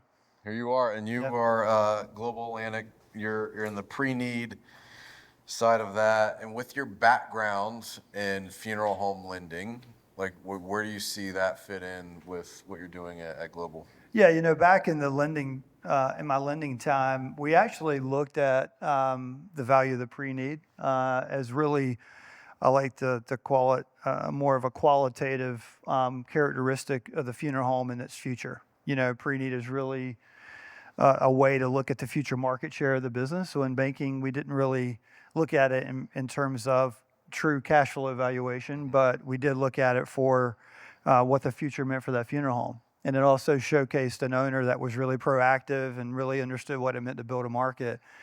And it's interesting now being in Preneed, there's just a tremendous opportunity to drive clarity around a lot of things that were just talked about a few minutes ago. And helping expand the marketplace. But back kind of to the lending side, many of the funeral home owners that we speak to every day, it's interesting, a lot of those conversations turn back to capital. 100% of them. We start the conversation with capital, the need they have for it, how we can be a part of that, which we can. So it really hasn't left the conversation. It's wild. I mean, you look in this profession, it's like, I think it's like Hotel California, check in, you can't check out. Yeah, that's exactly right. Everybody's here. So it's been great because those relationships follow as well. And you spend a lot of time building relationships, with funeral home owners and things. So from your new role at Global, one, how are those relationships continuing that you've built? And two, what are some of the new marketing initiatives and things that you're bringing to the table in that role? Yeah, I think, as we all know, relationships in this profession are everything. It was my strategy at Live Oak to really build a cohort of partners who believed in us and told their customers about us, and that's what we focused on doing. We were only as good as many of you in the room advocating for us, and that was a focus of mine. And then on top of that, it's an opportunity for learning. What we just heard in the first panel, that's where we learn and grow in the space. It's not by our own efforts. And oftentimes, if we're just isolated with the customer only, we miss some really incredible insights. So I'm continuing that. I've been a bit busy in the first year, really restructuring the business, which I'll talk about, and some things we're doing to innovate. So I really haven't had a chance to reignite partnerships on the Preneed side, but that's ahead. I love it. Okay, sticking on the Preneed side, what are some of the biggest challenges you see facing Preneed in the next 3 to 5 years? Yeah, actually, it was hit on in the first panel, and I love that. Since I've been in Preneed, I've really had this vision of market expansion. It's really actually unfortunate and sad that our Preneed market is only $3 billion. When you think about if every funeral home in this country was really taken to an effort to build their market share proactively, it should easily be a $6 to $7 billion market, no questions. So that excites me, right? That's an opportunity.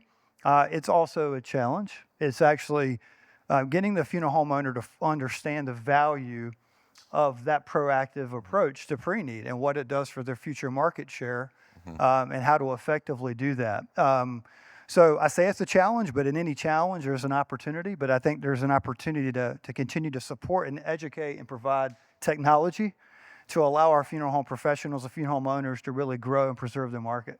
Can you talk any more about like what Global's doing to address some of those things? Yeah, a little bit. So as you all know, we're owned by KKR. KKR is a global investment firm that's over $500 billion in assets. They purchased the majority stock of Global Atlantic back in 2021, and in 2023 they bought the remaining stock. And at the beginning of this year, we actually started the full integration. So we're not a portfolio company of KKR. We are KKR, but we maintained our Global Atlantic brand for the purpose of brand acknowledgement. So with that becomes a lot of investment prowess. Over 50 years, global flexibility, but also KKR has a lot of investment portfolio companies that are not related to our space, but are best in class in innovation and technology. So we get a seat at the table with those portfolio company owners to learn from them and to integrate. So with that, actually the things that we talked about on the last panel about delivering technology to expand the market and to make that seamless is something that we're having conversations on. I love it. Okay, so I know part of deep rooted in you is education. We've talked a lot about education in the past. You and I have done a lot of different content together that's educating. where do you see Preneed going from an education standpoint in this space, and how are you supporting that? Oh yeah, it's top of mind for me right now. If you looked at my top 3 priorities, it's in the top 3, and there's a direct correlation between supporting the funeral home owner and their agents and pre-need sales. Okay, and when pre-need sales go up, families, to Curtis's experience he had, have a better experience, right? So there's 2 outcomes. We get to enhance the experience of families and improve that, which is the passion, which is the tangible piece that I love so much about this space. But then there's also the business side. We're helping funeral homes have more predictable future earnings, and we're expanding the pre-need marketplace. And I think that's all a byproduct, an outcome of education to our space. So we're actually right now trying to think about how to scale that. We're looking at potential partnerships to elevate our pre-need agents across the United States. I love it. All right, I'm gonna transition away from business for the last few minutes that we have. So if there are any questions, make sure you're throwing those in the chat to the live stream. If you've got some questions for Tim, we can address those. But I want to talk about 2 things that I find super cool about you. One, you were in a Christian worship band and you traveled and you sang, and then you raised deer, which is wild. It's so wild. Let's talk about being in a band, because you were in a boy band or something like that. So, yeah, so it was, I'll tell you really quick. After high school, when I was in college, I had a local group just randomly ask me, did I want to help sing for their group? And I actually grew up in church singing solos all the time, and I was in choir. And I said, sure. Next thing I know, I'm under the same management as Building 429, Switchfoot, and some other big groups that some of you may have heard, and I'm opening for them. So I'd leave class on Friday, jump in the car, and join my band on the road up and down the East Coast all during college. And then after that, when I started my business in Wilmington, I went into leading worship for a 3,000-member church in Wilmington and did that for 8 years and had a blast. I had a blast. People tell me, they're like, you seem to like the mic. I was like, I'm not sure if I like the mic, but I've learned to be pretty comfortable with it. Mike finds you, man. Yeah, so yes. And the deer piece, right? The deer piece. Let's talk about deer, because I sat with you. I think our lunch was supposed to be like 30 minutes, and it was like almost 2 hours. Yeah. I didn't know there was so much to know about deer, and like it's wild. Well, let me share why first. We could talk over lunch about the details, but John, you mentioned feeding yourself, right? I think it was Curtis maybe that was talking about watering the seed. And probably 3 or 4 years ago, I realized, and at Live Oak I was, and even now, pushing it hard, right? During the week, I have 2 kids, 16 and 18, just pushing it hard. And I realized I needed the balance. I needed something that on the weekends and maybe at night when I'd want to watch a series on Amazon, I needed something to drive me a little bit. And I started thinking about what I liked, what I was passionate about. I love the outdoors. I have a passion actually for the outdoors. I love cervid, which are deer, and stumbled upon an industry that's the fastest growing ag segment in all of agriculture. And it's really fun for a family. So my son's 18. So we decided to launch that for him to take over one day. So now we have going on 60 deer running around my farm, and it's actually a lot of fun. It's so crazy. Yeah, yeah. And so you were showing me deer that are like $1 million deer.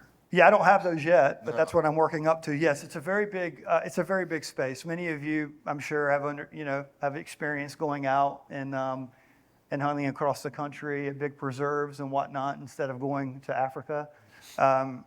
But I'm just trying to raise some of the most beautiful, healthy animals in the world. That's really what I'm trying to do. I think it's so cool. and so if anybody's watching, they're going why are we talking about deer? I don't. Here's the thing, though. I like bringing up in these one-on-ones the family aspect of it. Everybody that's been up here so far has mentioned relationship. We're all in this room because of relationships. Yep. I think the more you know about somebody, the deeper the relationship goes, and there's value in that. So I love to hit on some of those personal things as well. But I mean, you've been around death care for a good while now. What is, out of all the transition that you've seen and things change, what's something that stands out to you the most? The relationships at the core of this profession are very consistent. over my 11 years, going on 12 years. The support, the camaraderie, the faces even in this room, and the level of support. I was at the Johnson Memorial not too long ago, a couple months ago. Just an incredible experience of gratitude, reflection, giving. And then every vendor really wants to help drive this space forward. And even at Live Oak, I was exposed to property management, obviously global and at KKR. I'm exposed to a lot of things. And I have to say that the honesty and the passion at the core, I've never seen anything like it outside of the funeral profession. And I think that's why it's become so sticky for me in my career. It's cool. It is a family. There's a lot of value Yep. in those relationships. All right, we've got 2 minutes and 27 seconds. Like, this is your opportunity, man. Like, what do you want to say to the entire funeral profession that's watching? Yeah. Look, I think a lot of people are curious about SCI, right? That's been a question I get often, and what it means and what it doesn't mean. And we have a strong passion to really make sure that narrative is accurate. I will tell you that I have been so impressed with the leadership team of SCI. I've had the pleasure of working with Jay Waring and his leadership team. And they're a group of true professionals, empathetic, a lot of foresight, and they're just great to work with. They actually are a great example of what a company and a culture should really be like in the collaboration. So it's been wonderful. And that collaboration is actually helping us become better for our core customers. It really is. You know, I had actually folks tell me when I took the role, actually I had a picture sent to me, and on the front of the pacifier it had SCI, signaling that that's all I was going to be doing. And it's actually been the opposite. I've actually been more focused on how do we take what we're learning with a best-in-class organization like SCI, because they truly are maybe the best pre-need sales organization in our space. How do we take that, what's learned there, and translate that and help our other customers grow? And what's interesting is they want us to. They want to see our core book grow because it means that we're innovating, which is going to come back full circle to them as well. So I would just like to send that message that if anything, that relationship, yes, we are the largest pre-need provider in this space because of them. Sure, they're going to continue to grow. We're going to continue to grow. But I think the takeaway is we're going to be a lot better for our core customers as a result of this relationship. And that makes them happy, and it makes us very happy. I love it. Well, man, thank you so much for supporting the Unconference, being here, making the time to travel away from family to be here. I appreciate your friendship, and thanks for being Always here. Awesome. We're going to move right into our finance panel, so you stick around. And I need Chris Kruger, I need Jake Johnson, Jamie Meredith, and Jimmy Altmeyer. If you can come up here. And while you do that, I think earlier I was introducing my team and I said my wife, and I didn't give a pause, and I said Shay. Shay is not my wife. I don't know if anybody was confused. I hope not. But Shay is not my wife. Shay runs our office in Ohio and operations and different things. Oh, are we out of chairs? Let's see. We need another chair. We need another chair. Here comes another chair. You sit right there, and I can even stay. You have another chair somewhere. Do we need another mic? Need another mic? I'll grab one. We got another mic coming? Okay, cool. Rock and roll. All right. I love this panel. The reason why is because I feel like the finance side of death care doesn't get talked about enough. Merger, acquisition, growth, all those different things, and pre-need. So this is a panel I look forward to every year because there's a lot of things happening. You know, Jeff Harbison is here, and we started the Funeral Nation show, 2015. And I feel like we just called it the acquisition show after a while because all we were doing was announcing acquisitions, mergers, different things like that on the supplier side, on the funeral home side. So that's always intrigued me. So we're going to talk about some of that today, but let's go down the line. We'll start with Jamie and then just come down this way. Introduction, who you are, who you're with, and we'll keep it moving that way. Jamie Meredith, I'm with C&J Financial. I serve as the Executive Vice President for C&J, the greatest company in all of funeral service. Live in Rainbow City, Alabama with my wife and 4 sons. Chris Kruger with the Foresight Companies from Jupiter, Florida. You asked earlier why we're here. We're here because you asked. But I think it was John said something about this being because it's different. The reality of it is I think I was talking to you, Jamie, and I was totally caught off guard because it's not different to me now. I mean, I forgot that this is the 5th one that we've done now? Yes, 5th. Second in person? Yes. And I dare say, is this probably the 2nd or 3rd highest registration of any of the conferences? This is the highest. Other than COVID year was like 1,200, but yeah, so this is highest, yeah. So congratulations. Thank you. This is not out of the norm. This is the new norm, so I appreciate it. we wouldn't Thank miss you. it. Thank you. And Tim Bridgers, Global Atlantic, the Managing Director of Preneed. I live in Wilmington, North Carolina. Again, like Chris said, been with Ryan on this journey now for going on 5 years. Yeah. And it's incredible, highly valuable, and thank you. Thank you. Jimmy Altmeyer Funeral Homes and Treasure Memories. And Ryan, thank you very much for having us here. Yeah, thanks for being here. It's very, very nice. Thank you very much. So I live in Virginia Beach, Virginia. We have our funeral homes, and we have our organization called Treasure Memories. It's a membership organization of funeral homes, and we try to come up with what we believe are the best solutions in funeral service, and many of the people we work with are here today, so thank you very much for the opportunity to work with everybody. Love it. Love it. Thank you, Ryan. Jake Johnson Consulting Group, helping people with succession planning and all kinds of things in funeral service, if you will. But right here in hot Phoenix, Arizona, I think it's about as hot as it gets. Everybody's asking if it gets hotter than this. I think this is it. This is it. This is it. Yeah. This is it. I think we've been here 4 years. I played golf and it was 118 the first year we were here. I think that's been the hottest. But you know what? You can swing around a golf course in about 3 hours because there's nobody out there. There's a lot of motivation. Yeah, you just keep moving. All right, let's get right into it. And I'm going to come to you, Chris, first. What changes have you seen in the transition marketplace in the last 12, 24, and 36 months? Oh, we're going to get right into it. Yeah, let's go.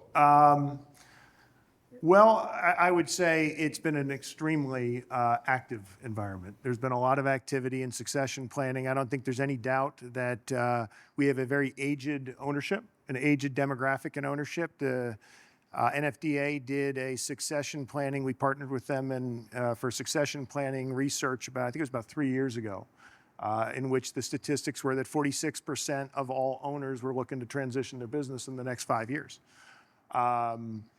The reality is, I think we're seeing that come home to roost. There's been a lot of activity of late. We actually have more in our pipeline today than we've ever had before. What we've seen is there is a very active group of buyers. The comment about a lot of activity, John, you were talking about the interest from private equity and financial sponsors into our space. The end-of-life space, of which funeral homes, cemeteries, all of us that participate in this space are part of that, and everybody is looking at it. So there is a tremendous amount of interest. What we've seen in valuations is that valuations have gone up a little bit over last year. We saw them spike in 21, 22. They came down a little bit in 23 and 24, and we're seeing them raise a little bit from where they were historically. Interest rates are interest rates are not historically high, but they're high for us in modern day history. So what we've seen is that some of the smaller deals that are having the SBA lending, we see those multiples going down a little bit as well. So very good environment right now, very active buyer base, a lot of big corporate interest in the space, but also again back to the capital. The word capital coming back to roost, but it's a lot of people interested in putting money into this space and buying funeral homes right now. Okay, let's stay on that trend with transaction. I'm gonna come to you, Jake. What are the primary things that keep a transaction or merger sale deal from closing? Yep. So you've got realistic, unrealistic expectations. Realistic would help. And that comes with appropriate presentation when you're going to show this to people that may have an interest. But a big thing that's starting to occur is the real estate values. The real estate values are really getting up there, and they're causing pressure on how you value, especially the smaller businesses.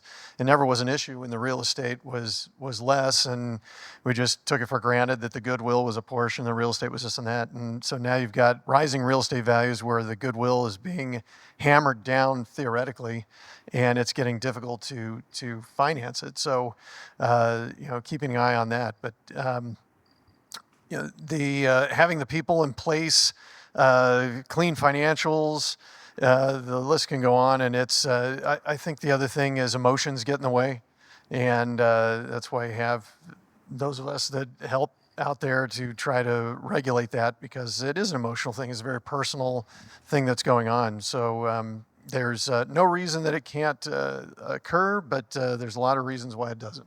So. Love it. Jimmy, I want to pop over to you and talk a little bit about the pre-arrangement side and some of the things that you're doing with Treasured Memories. How are payment plans going to affect the funeral profession going forward? Thank you, Ryan. Yes, the pre-arranging is obviously extraordinarily important. Tim, you were just talking about that. It's giving the people the opportunity to secure what they want in the future today and be able to make payments towards that. I believe if we don't have the ability to take payments over a period of time, people won't be able to have truly the services that they want and desire. And I think not giving people the opportunity to have payments is what's driving a higher direct disposition rate in our profession, which is not good for our profession, because what we do is help people celebrate lives. Yeah. And we believe in celebrating life's treasured memories. And so having the ability to work with insurance companies and do that is extraordinarily important. Okay. Now, Jamie, this kind of leads into that, because payment plans are something that's new. Sounds new in death care, hasn't always existed. Jamie, how quickly, given how quickly funeral profession is changing, what do you think are some of the ways that funeral homes and funeral directors can make smarter decisions in 2025 and beyond? Well, there's no doubt making wrong decisions in today's business world will literally cost you an arm and a leg. The challenge is with payments and everything else in data is business intelligence is paramount for business success going forward. And what we found is a lot of funeral homes really don't know their data. And what I mean by that is a lot of funeral homes do a good job in analyzing their data, but there's some that don't even know the basics, like what their cremation rate is or what their average revenue per call is. So when you don't even know your basics, you really can't drill down and find the data that you need to make really good decisions. And one thing that I've shared a lot lately about is payment methods and how payment methods actually affect revenue. And it's dramatic when you look at it.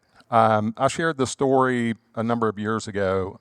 Actually, I think I shared it last year on this panel about my mom's death and that situation. I'm not going to go through the whole story, but real quickly, my stepfather didn't know what to do when my mom passed away, and he wanted me to help out. So he didn't have much money, but he wanted to make sure that he took care of mom's funeral expenses. So before the funeral arrangements were even made, we addressed with the funeral director up front what the payment options were, and we settled on using mom's life insurance. So he goes into the arrangement room knowing what he has available to spend and picks out a $12,000 funeral. Everything is fabulous. Well, after that, I got to thinking about what would actually happen if he wouldn't have addressed that up front and didn't have that option available to him. He only had $4,000 in cash. So being in the business after that in 2015, we decided to actually look at payment methods and how they actually affect revenue. And in 2015, we looked at 10,000 true at-need cases and compared cash, check, or credit card versus life insurance assignments. And what we found is families spent 31% more on average. That's incredible. Spent 31% more. Well, obviously, COVID changed a lot of things in the business and the world overall. And so after COVID, we thought, well, we probably need to revisit that and see if the payment method study had any new data in it. So last year, we expanded the scope. we looked at 250 funeral homes, more than 49,000 at-need funerals. You know what we found? It was stunning. So families that used cash, check, or credit card, their average spend was $5,065. Those that used life insurance, it was over $7,900. That's a 56% increase in revenue just based on the payment method that was used, and that was 25% higher than it was in 2015. So once you're able to drill down and find out that kind of data, making decisions then really is fairly easy. Yeah, if you find out that families at your funeral home spend more when they use life insurance, make it super simple for families to use life insurance. And that's what business intelligence is all about, is finding that data and then using that data to improve your business. Love it. All right, let's talk about Preneed, and because that ties into merger and acquisition. I want to come to Chris and Jake on that question, but first I got a question for Tim. You talked a little bit about KKR and global and why the merger with talk about how significant that is on the Preneed side of the business for global. As I mentioned earlier, KKR is a global investment firm, which gives us access to global investments, which has typically a more positive return. And as you know, in life insurance, it's all about how well you manage those investments that drives a lot of your earnings. So that is really helping us be much more creative, a bit more aggressive with the products we offer. Back to payment plans and multi-pays and things like that. It allows us those flexibilities, but it also allows us to also understand the scenarios where somebody would prefer to do a single pay and not scrutinize the difference between those as much as we did prior to KKR. So that's number one. Back in 2021, they became our investment manager and saw so much benefit in enhancing our business that it made sense for both companies to merge. So that's where we are today on that. And I think due to that investment, we've already been able to create new products that we just launched this month. It's not really out on the marketplace yet, but internally we're doing that, and I've been designing it since January. It's more nimble, it's fast, it rewards the customer much faster than your typical Preneed product does, and it also drives more accountability. So those are some of the high level aspects. I love it. And I want to talk about, I'm going to stay on the Preneed vein, and I'm going to go down the line, Jake, Jimmy, Chris, and let you answer this, because Jimmy, you've bought funeral homes, you own funeral homes, so this is applicable to you as well. But in the acquisition side and transaction side, how important is Preneed in the evaluation?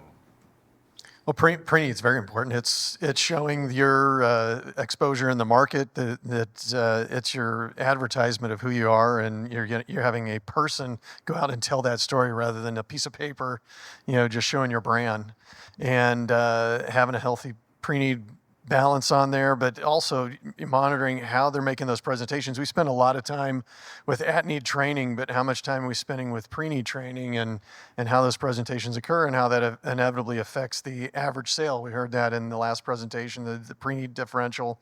And, it's when you look at it in evaluation, it can be substantial, Yeah, so we look at the funeral homes and if how many years of pre-arrangements they have on the books. That's a measure, and I think a lot of people think somewhere around +3 would be great, and if they're under 3 years of pre-arrangements on the books as far as in your at-need volume of business, then you might be buying a funeral home that has less market share in the future because they weren't securing their future business. And if it's more than 3 years of pre-need on the books, you could end up buying a funeral home that is gaining market share in the future. So we look at that and with a great scrutiny. Yep. Chris, any comments on that? You get a pass on this one. I get a pass. Okay. It's incredibly important. I think you've heard what Jimmy and Jake had to say. I think a 3 times backlog would be extremely robust. It'd be solid, really solid. A good quality Preneed program, a robust backlog, speaks volumes about the quality of the overall business. And I think if people have a good, solid quality, quality pre-need program, it usually translates pretty clearly into the business itself. What you see is a business that has very high backlog or a very quality program will receive a higher multiple. It's got a higher valuation. It's really that simple. If it has less than 3, something that's insignificant or the averages are significantly below what the at-need average is today, that's going to hurt the valuation. Plain and simple. Strong pre-need, good. No pre-need, bad. I like it. Tim, you want to throw any thoughts on that? Yeah, I think this is so important, but if you really look at the marketplace and you look at the average replacement per year, it's around 15 to 20%, which it should be closer to 100% replacement, meaning that you're taking advantage of every family that comes in to share the story, right to the point of the obituaries. You should be seizing that moment. What we all know about the funeral home owner and the business, it's a very busy business, right? It's very consuming, no matter how large or small it is, which really means that we really need to focus on a training program that really holds our agents accountable, but also equips them with the skills to be able to sell and represent the funeral home better. And a lot of times that is the X factor between, a mediocre pre-need program and a strong one. Yeah, I was just going to add, when you look at most healthy businesses, 20 to 30% of their at-need business is coming out of the backlog, right? So that is going to be indicative in what you're realizing each and every day. Almost, a quarter to a third of your business is coming out of that backlog, or it should be. That's cool. Jamie, do you have any thoughts on this? To the points that they're talking about on the pre-need side, one thing that every funeral home should know, as I talked about the business intelligence side a while ago, is knowing what that number is, what their pre-need at-need ratio actually is, because they've got to refill that backlog that they're spending, right? And that's a very important metric that every funeral home needs to know. And I'm really surprised how many don't really know what that number is. It really is shocking to me how much they don't know about the business. About general awareness of the business overall. Yeah. Well, it shocks me in just conversations of how little emphasis a lot of funeral homes put on pre-need in general. From a marketing perspective, like what we do through social is pre-need is the best measure of the success of that's measurable easily. So, yeah, very good, very good. Okay, I'm going to stick with you, Jamie. Drawing on 3 decades of experience, you're young in this space. 3 decades of experience, I love it. Let's say, I think it's an understatement to say you've worked with thousands of firms. You work with the majority of the profession, a lot of the profession. So, what have you seen as the biggest neglect of funeral home owners running their business? Well, after you posed the question by saying 3 decades of experience, it really makes me start to feel like an old fart. No. No. I'm almost feel like I'm as old as John Held, and he's got at least 25 or 30 years on me. But it is a fascinating, as I kind of shared, there's a lot of things that I see that are underreported, underutilized. One thing to me that still is just mind-boggling is that many funeral homes don't have a consistent payment policy and training funeral directors on how to present payment options to families.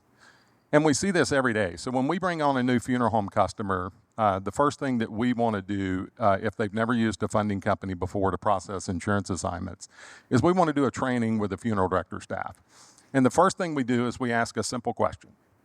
At what point in the funeral process, in the arrangement process, do you ask for payment? And how do you go about doing that? I would say more than 50% don't even know how to answer the question. And it runs the gambit from, we give the GPL and our payment policy up front, right out of the gate. That's a very small percentage, by the way. All the way to, it just kind of comes up in the conversation. We hope the family will bring it up at the end when we figure out what the total of the bill is. That's not ideal by any means. And most of y'all that are on the panel and in the room here know Rob Bryce, our Director of strategic partnerships at C&J. And Rob was a fellow funeral director. And when he got started in the business, he tells the story, first funeral home that he worked at, they didn't really have a payment policy per se. And they kind of let the funeral directors kind of handle it however they wanted to. And Rob just sucked at it. He was absolutely terrible. And he'll tell you that. Then he goes to work for a second firm that they had a completely different philosophy because they had just fired their entire funeral director team and brought in all new guys, all young new guys, and said, okay, here's the deal. If we don't collect our payments, we're not going to be here to be able to serve families in the future. Here's our payment policy. Here's how you actually present it to families. And Rob said once he had that plan in place, it made it really easy for him to have that conversation with families about the money. And he said, you know what happened? It's 0 accounts receivable. The problem was actually solved. And that's kind of the point, right? Have a good payment policy in place, a consistent payment policy in place, and train your funeral directors on how to actually ask for funds in a very compassionate and caring way. And if you do that, the business will be successful. Love it. All right, I'm going to stick on payments and come to Jimmy. Jimmy, how can running a pre-arrangement program with the ability to make payments over time support the future of our profession? It locks in it locks in today's values in the future, because obviously we see a trend towards cremation, huge trend towards cremation. And then with that, you also see a trend towards not having services. Jeff and I were just talking about that a few minutes ago. So if today's consumers still believe in services, it gives us the opportunity to lock in today's values for the future of our profession. Tim, do you comment on that? I think these guys have really hit on it well. I'm watching comments as well in the chat, and the pre-planning and promoting quality services is also very important. Yeah. It doesn't alienate those families who really prefer direct cremation, right? And there's also a need for a pre-need policy for that as well. But I do believe it is all in the delivery to the family. I think we have to remember that the average family or consumer doesn't really understand what pre-need is. Right. I had a colleague call me 3 months after taking this role and said, Tim, I totally understand what you're doing now. My father just passed away, and we didn't have a pre-need policy, and it was not fun. He said, I'm going to get my pre-need policy this week. I don't want my wife to have to deal with that. So it's an education and an understanding and not an assumption that people know what a pre-need is and what the value is. Yeah. We talk about that a lot. I mean, I think that there is a misconception that the consumer knows that this is available. Right. There absolutely is. I mean, I would say less than a third of the people that I talk to, when they find out what we do and we have conversations and pre-need comes up, they had no idea they could prepay for a funeral. Like massively undereducated on that. Statistically, we as professionals believe that about 90% of all consumers understand pre-need. The reality is it's closer to 30. Right. Wow. Okay, let's stay there, Chris, because you guys do a consumer survey every year. And we threw a link to that in the chat. We'll put it back in so you can download that. But what's one of the biggest things you're learning from the profession with that research each year? Well, we've been doing this research for 6 years now, and it's really geared towards trying to understand the consumer's attitudes and behaviors towards death care. And I think 3 years ago, we also started asking that same set of questions to funeral professionals and asked them what they thought consumers wanted or what their awareness was of what we do. And it's the disconnect. The disconnect is absolutely huge, right? It's what we perceive the consumer to understand or to know is up here. The reality is down here. And then we as professionals present the information about 75, 80% of the time to the consumers, of which it's retained about half of that. So we have this massive disconnect between what we perceive the consumer knows and the reality. And then we're not bridging that gap. That's one of the biggest things. And then the other piece, or one of the other pieces right on top of it, you all have been touching on it constantly, it's the digital landscape. The first impression that you have with the consumer, the way you interact with the consumer, what the consumer is looking for today in education, information, convenience, they want it online. So the digital landscape today is as important, if not more important, than your physical plan. And then really lastly, it's about people. And all of this comes back down to people, because one of the, some of the biggest challenges that we're facing anywhere you go, it's staffing, right? It's consumer change. And so this really comes down to, it's about culture. And it's about making sure that we are hearing and doing what we can to support our own professionals, bring new professionals into this space, and do everything we can to bridge that gap between what the consumer actually wants and what we're offering, and how do we put it in front of them. I love it. I love the education side, the information. I'm a data junkie, so I like all the data. And Jamie, you've hit on it. We've hit on it in the other panels as well, of like really knowing the business. You need to know the consumer, and you need to understand your business. And Jake, you and I have had a lot of conversations about your performance tracker. We have a ton of clients that use your performance tracker, and when we can pull that data, and what we know from a marketing perspective is if we apply data to the consumer and what we know more about the consumer, we can speak more directly to the consumer. Tell me a little bit about the performance tracker, and then you guys also have a download. We'll throw in your 2025 trends and insights. That'll be in the chat for download, but let's talk about the performance tracker a little bit.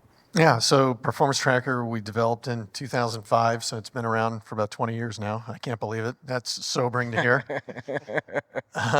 It was all about, when I was doing funeral arrangements, getting the feedback from the customer to understand what I could improve on and what I did well. And so the organization I worked at, we had one. And so when we had our funeral homes here, I designed it, and I wanted to see the correlation between average sale to receivables to collection to what was sold, and what drove the customer. And so the Trends and Insight report that we have that you can all download really talks about that, on why they chose, how they found us, and it's interesting to see the correlation of those different behaviors to the different types of cases. I want to say in the beginning, it might have been that the metrics were showing us that cremation was like a financial decision, and it's really something that they're just they prefer, they're comfortable with it, and it's obviously growing. I mean, my funeral home is living the dream at about 82% cremation, and we're in a traditional funeral home. But the performance tracker is a big piece of getting those customer metrics and identifying how that impacts average sales. So that's why we like to share that report every year. I love it. Jimmy, as a funeral homeowner, how important is the data for you to be able to pull and understand about your firm and your consumer? So we use Jake's performance tracker. Thank you very much, Jake. And having that information is extremely important, because I think there's a huge disconnect between what the funeral director perceives and what the family perceives.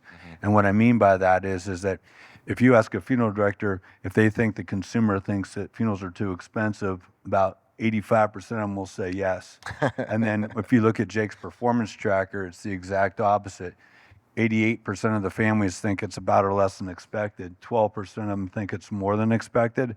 So I think that having that information to be able to educate our funeral directors is invaluable. So thank you very much, Jake, on that.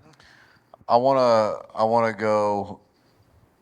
If I'm a young funeral director that is interested in owning a funeral home. Maybe I've only worked in a funeral home for 5 years. What do I need to consider to become an owner, and what does that look like from financing all the way up? And I think everybody on this panel can have some input into that. Yeah, start with that. Yeah, we'll start and go down the line. Well, I've been through the path at the funeral home, and doing arrangements, and then managing cemeteries, and then being an owner myself. And a great funeral director doesn't make a great funeral arranger, doesn't make a great manager, doesn't make a great owner. But there's paths to that's as much as succession planning as a business owner feels succession planning is selling their business. And it's always been my take that I train for the people that once I get into a higher role underneath me, to basically train them to take my job, which is surprises people that will work for you.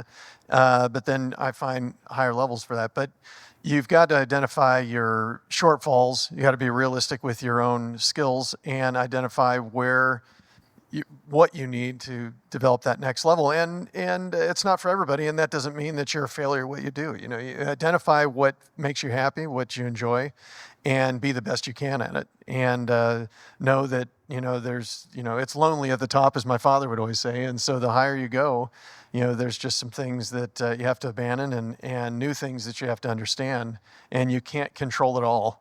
And, we get in funeral homes and see how the owner is involved in everything. And it's, on top of it, probably physically killing them, it's not helping develop that staff. So I think as a person growing up in an organization, you want to look for an owner who's a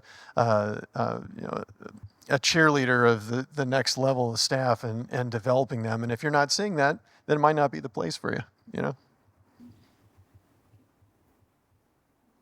else, any thoughts on that? I'll comment on one thing just really quick. Communities are changing fast in this day and time. You're seeing a lot of folks retire and move to other states, which changes the preference, the consumer preference. And I think it's really important for a business, a funeral home owner, to get out in the community and really understand what that trend is going to be. Back in the lending days for me, we saw it time and time again to where the funeral home owner is so just entrenched in the business, the day-to-day, that a lot of times that trend changes right underneath them and they're not adapting. So I think my one piece of advice would be to really continue to keep a pulse on the customer segment that you're selling to and that you're becoming an expert in, and understanding how it's going to change over the next 5 and 10 years is really, really crucial. I would just add, if somebody is looking to own a business, get into business, just getting started, first of all, credit matters. Save some money. Be a sponge. This goes to what Jake was talking about, observing everything around you. I think to Jake's point also, you got to find a good person to work for, somebody who's going to give you opportunity. But it's about your track record, and it's starting out from scratch and doing it right all the way along, or all along the way. It's great. All right, I'm going to close with this. I want everybody to answer kind of rapid fire. Well, it looks like we got a question coming in from chat. Let's see. Any book? Is that for right now? No? Okay. What is it? Any book recommendations on different non-traditional succession planning on franchising, going public, employee ownership to traditional family succession? No idea. Okay. Yeah. Does the copy and paste not work? I don't know. Like AI. AI. Yeah. Did anyone hear that question? Any book recommendations on what was it? Non-traditional ownership, succession planning. Like where can they get educated? Go to AI. That'd be the first thing. No, there's what you'd be looking for is a book on entrepreneurship and understanding, are you an entrepreneur, and which is really what it is to be an owner, quite frankly, because you've got to jump in and out of things. So I think the big thing is coaching. I like that more than books because I don't read a lot of books. I wrote a book, but I don't read a lot of books. I was going to say, write a book. But coaching is a big thing nowadays, and there's people out there. Find a mentor, study groups, and things like that nature that can really help answer that question, because it's a custom experience for everybody that I've seen. Similarities, but different as well. Recommendation for a book I would have it's called Yes is the Answer, What's Your Question? And Michael Schettinger turned me on to that, Cameron Mitchell Restaurants. Yeah. But if you're in funeral service, that's an outstanding book to read. Yes is the answer. What's your question? That's great. Anybody else? Great. Okay. Last question, rapid fire. What are you most excited about for the future of death care? Starting on this end? Yeah, we'll just go right down the line, make it easy. I love change. I love to see the change. I think with changes, there's opportunity. Sure. And as an entrepreneur, you look for what those opportunities are and exploiting them and turning them into something of value, whether you're a funeral home owner or an employee. I mean, there are things, be thinking about how you can look at things differently. I used to play the trumpet. Not a lot of people know that. I played it for a lot of years, actually. And I'll never forget my instructor saying, look, if you're going to be involved in this and do this, then do it at 110%, know everything about it, even things that may not be exactly learning how to play the trumpet, but learn it all and involve yourself in it. But I think as you do that, looking to the future with all these changes we're seeing, there are a lot of opportunities, for sure. I'm excited about the fact that a lot of states are now changing the rules and regulations that you don't have to be a funeral director and an embalmer. You can be either or. It's brought a lot of women into funeral service, and they're very good at coordinating events. And I think that if we don't stay involved in the events, that we will be a profession of the past. So I'm very excited about that opportunity going forward. I love that, and I'm just going to shameless plug for tomorrow. We will be wrapping up the unconference with discussion around licensing and what needs to change to attract more people into the profession. So I love that. Yeah, I believe technology is really going to encourage collaboration across partners, many of us in this room. It's going to force us to get outside of the box, sometimes even with competition, as you identify strengths they have and that you need. And I'm excited to see that. I think the outcome of that is really exciting me, related to delivering the customer more information about end-of-life services, legacy. As we talked about on the technology panel, I actually think delivering the consumer their options in a more tangible, seamless experience is really going to drive the future of our profession forward. And you're seeing other industries do that, and I'm excited to see ours do it. Yeah, I don't think there's ever been a better time to be in this profession than today, if you're willing to be a little bit more progressive than the next person.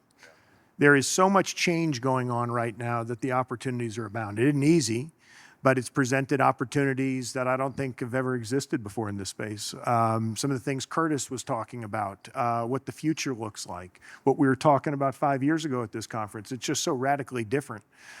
So if you've got some awareness, if you've got your eyes and ears open, if you've got command of what you're doing, the opportunities are fantastic for the future.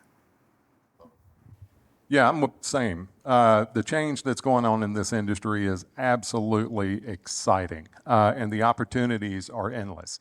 One of the things that we're most excited about is the business intelligence side of it, with all of the tech companies and all of the information that's available now to anyone that's in funeral service. I mean, you can actually know every single aspect about your business. And once you get to that level, the decisions that could be made to enhance your business and enhance the client's experience, which is why we're all here, is to serve families. That's what I'm most excited about, is the opportunity to do just that. Awesome. Well, panel, thank you so much. I need Chris to stay because, Chris, you and I are one-on-one. Step into the war room. Thank you, gentlemen. Thank you.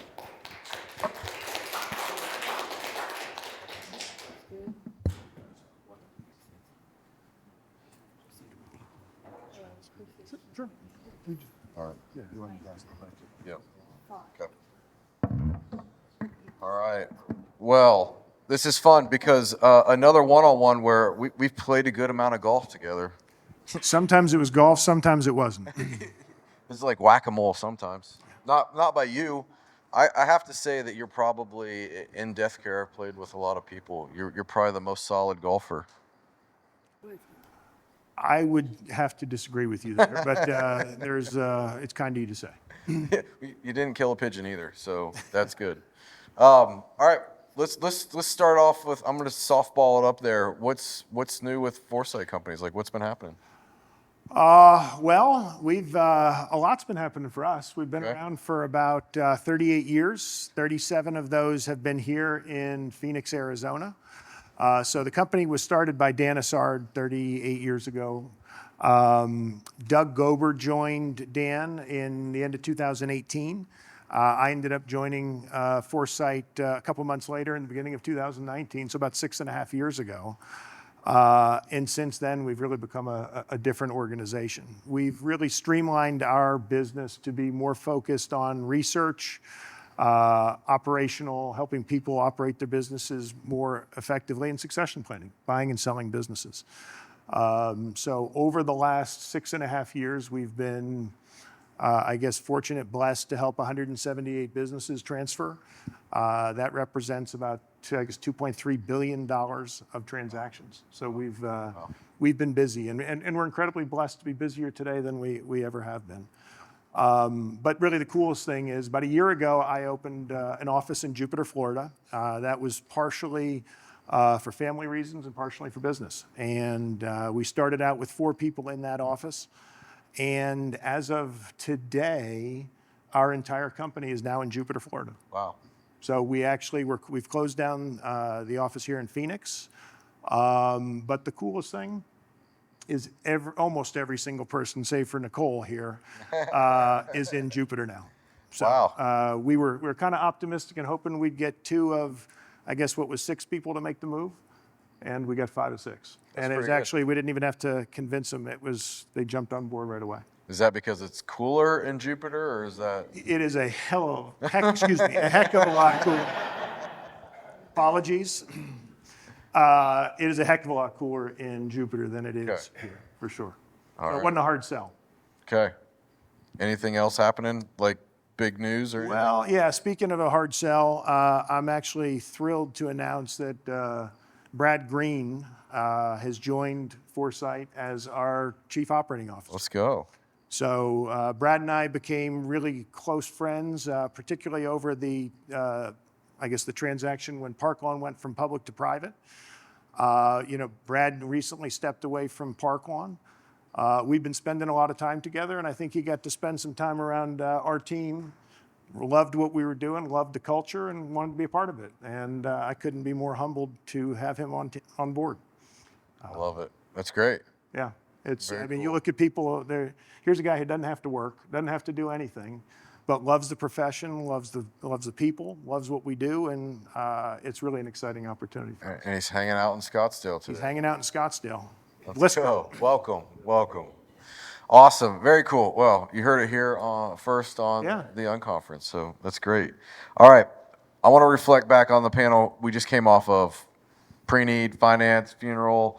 Can you talk a little bit more about what this means for the state of succession planning and the transaction landscape of the future? Yeah, I think we touched on it earlier. I think Jamie was talking a lot about awareness. Knowing your business, knowing what's going on are absolutely critical aspects to success in the future. I don't think there's no better time to be in this space if you're willing to be a little bit more progressive. There's a lot of people who aren't willing to do that. There is, as I say, that aged demographic. There are more and more people looking to get out of this space. Yeah. So I think it spells there's a lot of opportunity there will be a lot of activity.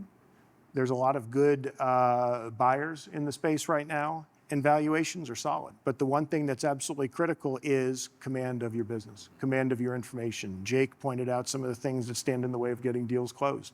It's knowing your business. That's a critical piece to this. You can't be too overeducated. You can't be overeducated. And one of the things, if you keep coming back to the data that we all seem to reference, it's because the data doesn't lie, right? Yeah. You have to interpret it. You have to apply it to the different situation. But if you can look back and understand the history, understand where you are and how you got there, it'll give you a pathway to the future. I go back to one of the things that why do we do all the research that we do and spend the money that we do? It's because it's giving us empirical data. One of the things that you don't want to do is sit up here and pontificate and say, here's the opinions. Here's the reality, folks. Here's the data. You can't refute it. Yeah. And that's one of the coolest things that we get to do is share that data and the education. And it truly is the education is the piece. And we threw that link in the chat again. So download that so you have some of that education and know the numbers. All right. This is probably a loaded question. I don't know. We've got roughly 4 or 5 minutes left. So let's see how you can do on this. What's one piece of advice you would give a current funeral home owner or operator? I'm going to go back to awareness, right? It's knowing your business. But I'll go back to one of the things I mentioned on the panel. I think culture, your people. focusing on your people. You got to know your business, and you have to make sure that you take care of your people first and foremost. And a big piece of that, one of the things when I go back to that research and talk about the disconnect, it's education. Okay. It's not only education of the consumer about what their options are and the communication, it's educating our own people. You know, Jamie was talking about some of the training that you all offer. All of the different, the vendors that are here or that aren't, are there as resources to try to train you and give you those tools. And that is a critical piece of that, is having that awareness. I've heard Jake say it before, everybody should know the value of your business. Yeah. Everybody should have a valuation. Everybody needs to have a budget. You have to have a plan. You have to know what's next. And that really comes down, again, I go back to awareness. And, you know, all too often we get lost in running the business day to day, serving the families, that's what we do. But you can't lose perspective of the necessity of running your business. Yeah, I love that.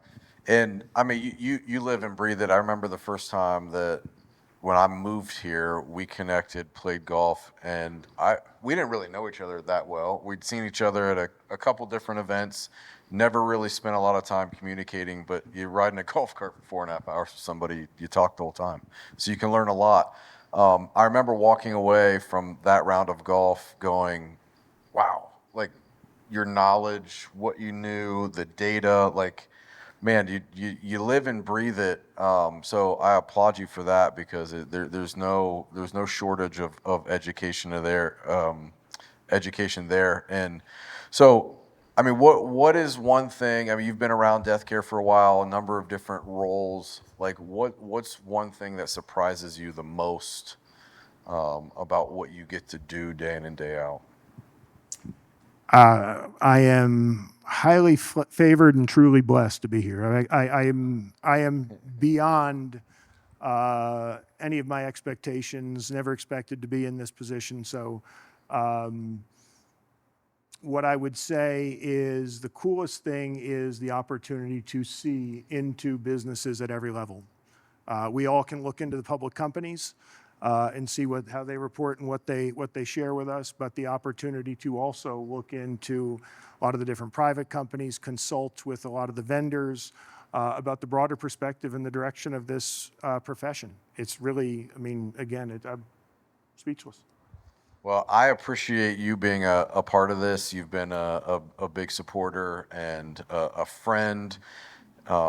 Anytime I've ever reached out for you for any type of advice, information, mentorship, you call me back or text me back immediately. And to me, that's a testament to character. So I appreciate that.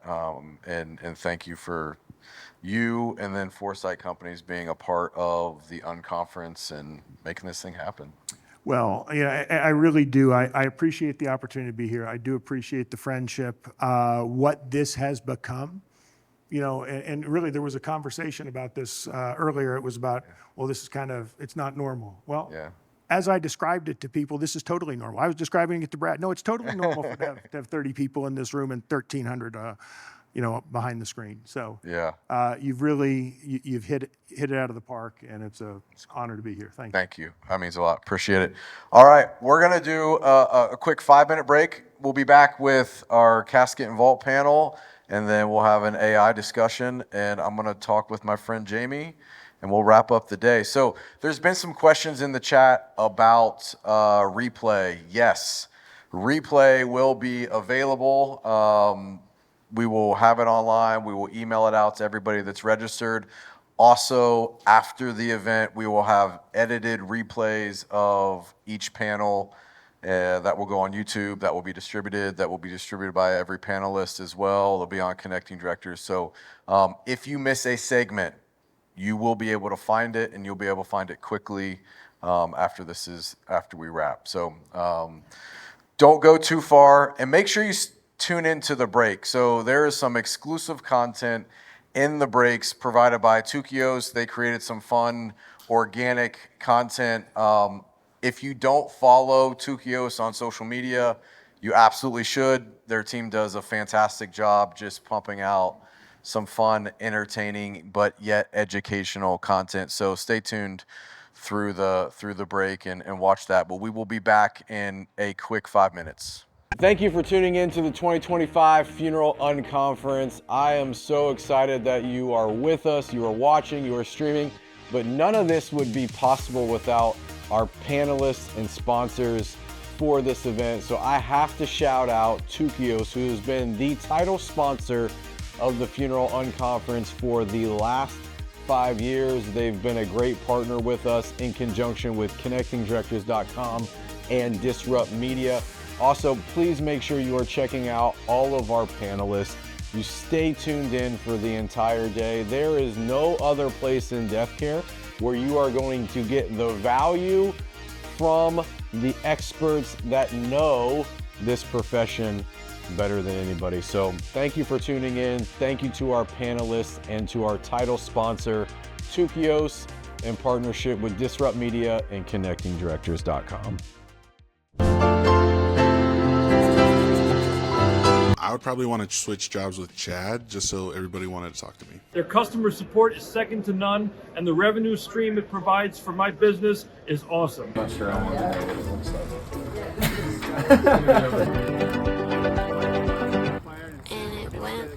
A little bit of Monica in my life. You're having great conversations because when you're serving families. And here it goes, I'm just a kid.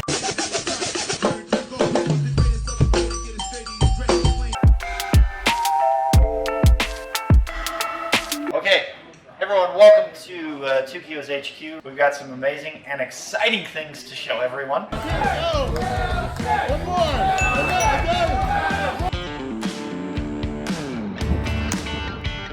Okay. What have you noticed about NFDA and then it goes gibbery? Okay, one last time. Yeah. One last time. How about you speak English?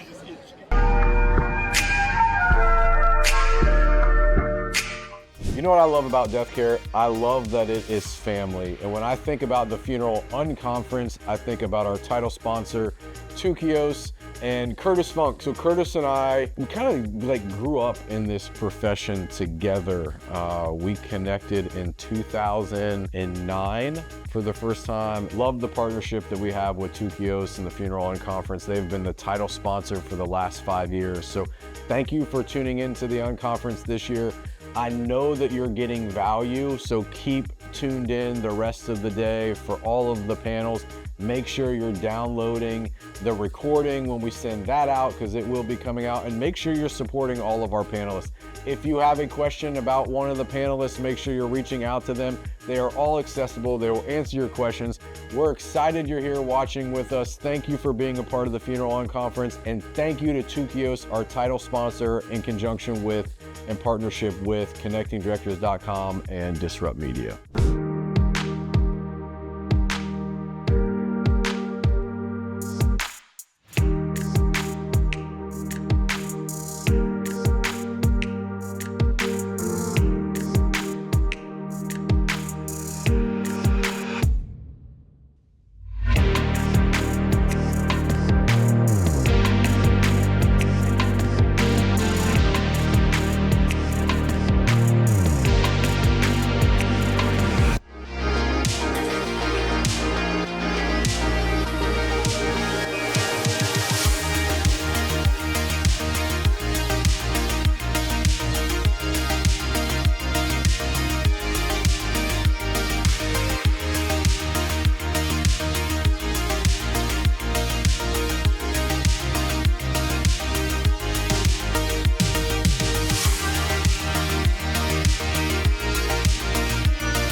All right, we're back. Okay.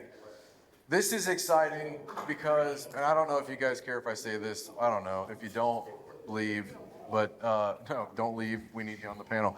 To my knowledge, this is the first time Batesville, Matthews, Wilbert have been on a panel together. I don't know. I think so. It might be the last. We'll go find that. No, it won't be the last. I'm excited. Like this is really cool because, I mean, the three biggest supplier companies in the space, product driven. Like this is cool. It's exciting because I think that from a product standpoint, just selfishly, I think that you guys set the tone of the profession.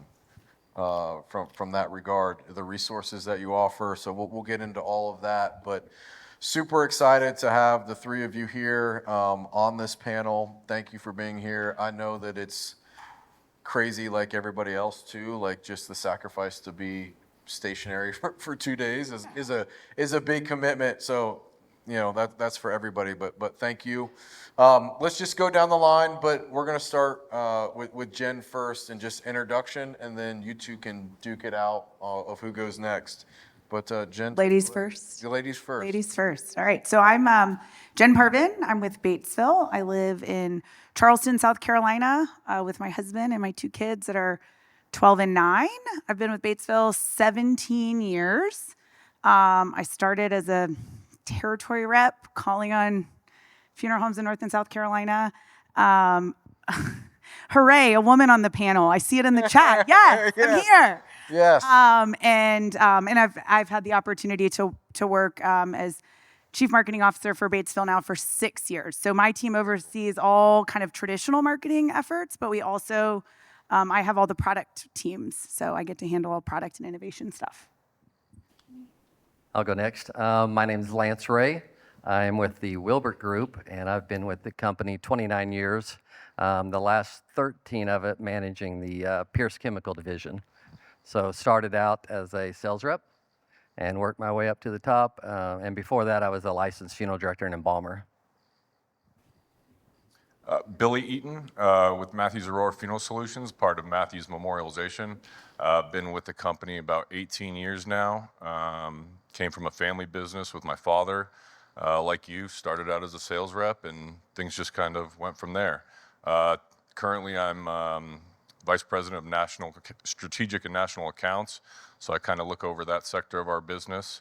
And thank you, Ryan, for letting us be here. This is awesome. This is awesome. Thank you for that. Thank you for being here. So I'll say this. I talked about the friendship I had with Curtis and one of the first young people I met in the space, but I probably have known Lance longer than anybody because I got started in deathcare at Wilbert. My father-in-law has a Wilbert franchise in Ohio, so I saw Lance at my very first Wilbert sales meeting, and I'm gonna think that was 2000, maybe. You were still wearing a suit. Yeah, 2005, I think.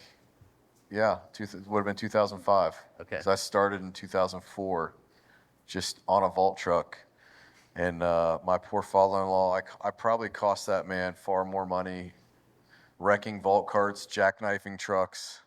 Yeah, I did it all. So quickly I moved into sales from manufacturing side. But yeah, very cool. All right, let's get into this because this is fun. Jen, I'm going to start with you. So for years, Batesville's been known as the leader in innovation. I think this is really cool. Like, what does that mean from a manufacturer's standpoint, like innovation? Yeah, How I do you get innovate? I get that question a lot, primarily from people not in the industry that say, you work for a casket company and you talk about innovation. What does that even look like or mean? And I think it starts with, and I think Chris talked about it and a couple of others did, right? Really understanding the consumer. The consumer in this space is changing a ton. You know, COVID accelerated that. Prior to that, we were starting to see change. And so when we think about innovation, it's understanding, you know, what's important. How is technology going to play a part in that? How do products and technology connect for the family to really understand, you know, what they're getting? Understanding kind of the drivers of why people make decisions in which they do, right? So Sustainability is a huge driver for a lot of consumers today. And so for us, right, like innovating a sustainable casket line, not green, sustainable, those are different. Really thinking about personalization. So I can't remember who said it, but someone talked about, hey, in consumer research, we hear what the funeral home or the funeral director wants or thinks versus what the consumer really wants or thinks. And the delta between them is massive, right? So we have a lot of consumers that are saying, hey, I want something unique and different for my loved one's funeral, whether it's a casket or an urn or a vault or whatever else, video, whatever else product could be out there. And we have a lot of funeral directors that are saying, yeah, I know they want it, but it's not as important as they think. And the delta between those two numbers is 25 to 30%, depending on the product category that you're looking at. And so for my team, right, like we wake up every morning and say, how do we make that product unique and different, right? And so it started with, colors and fabrics like back in the 70s. Then in the 90s and 2000s, it was around like corners and medallions, right? And as the team pushes for some new things that'll be out at NFDA to really make it not just a theme, but theirs, right? And so that's where innovation comes into is really understanding what is the consumer looking for, and then how do we deliver that exactly how they want it. And it can be in any product line or any category.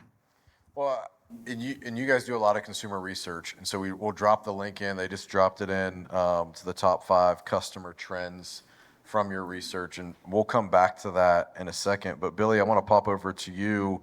How have expectations from the customer changed in recent years?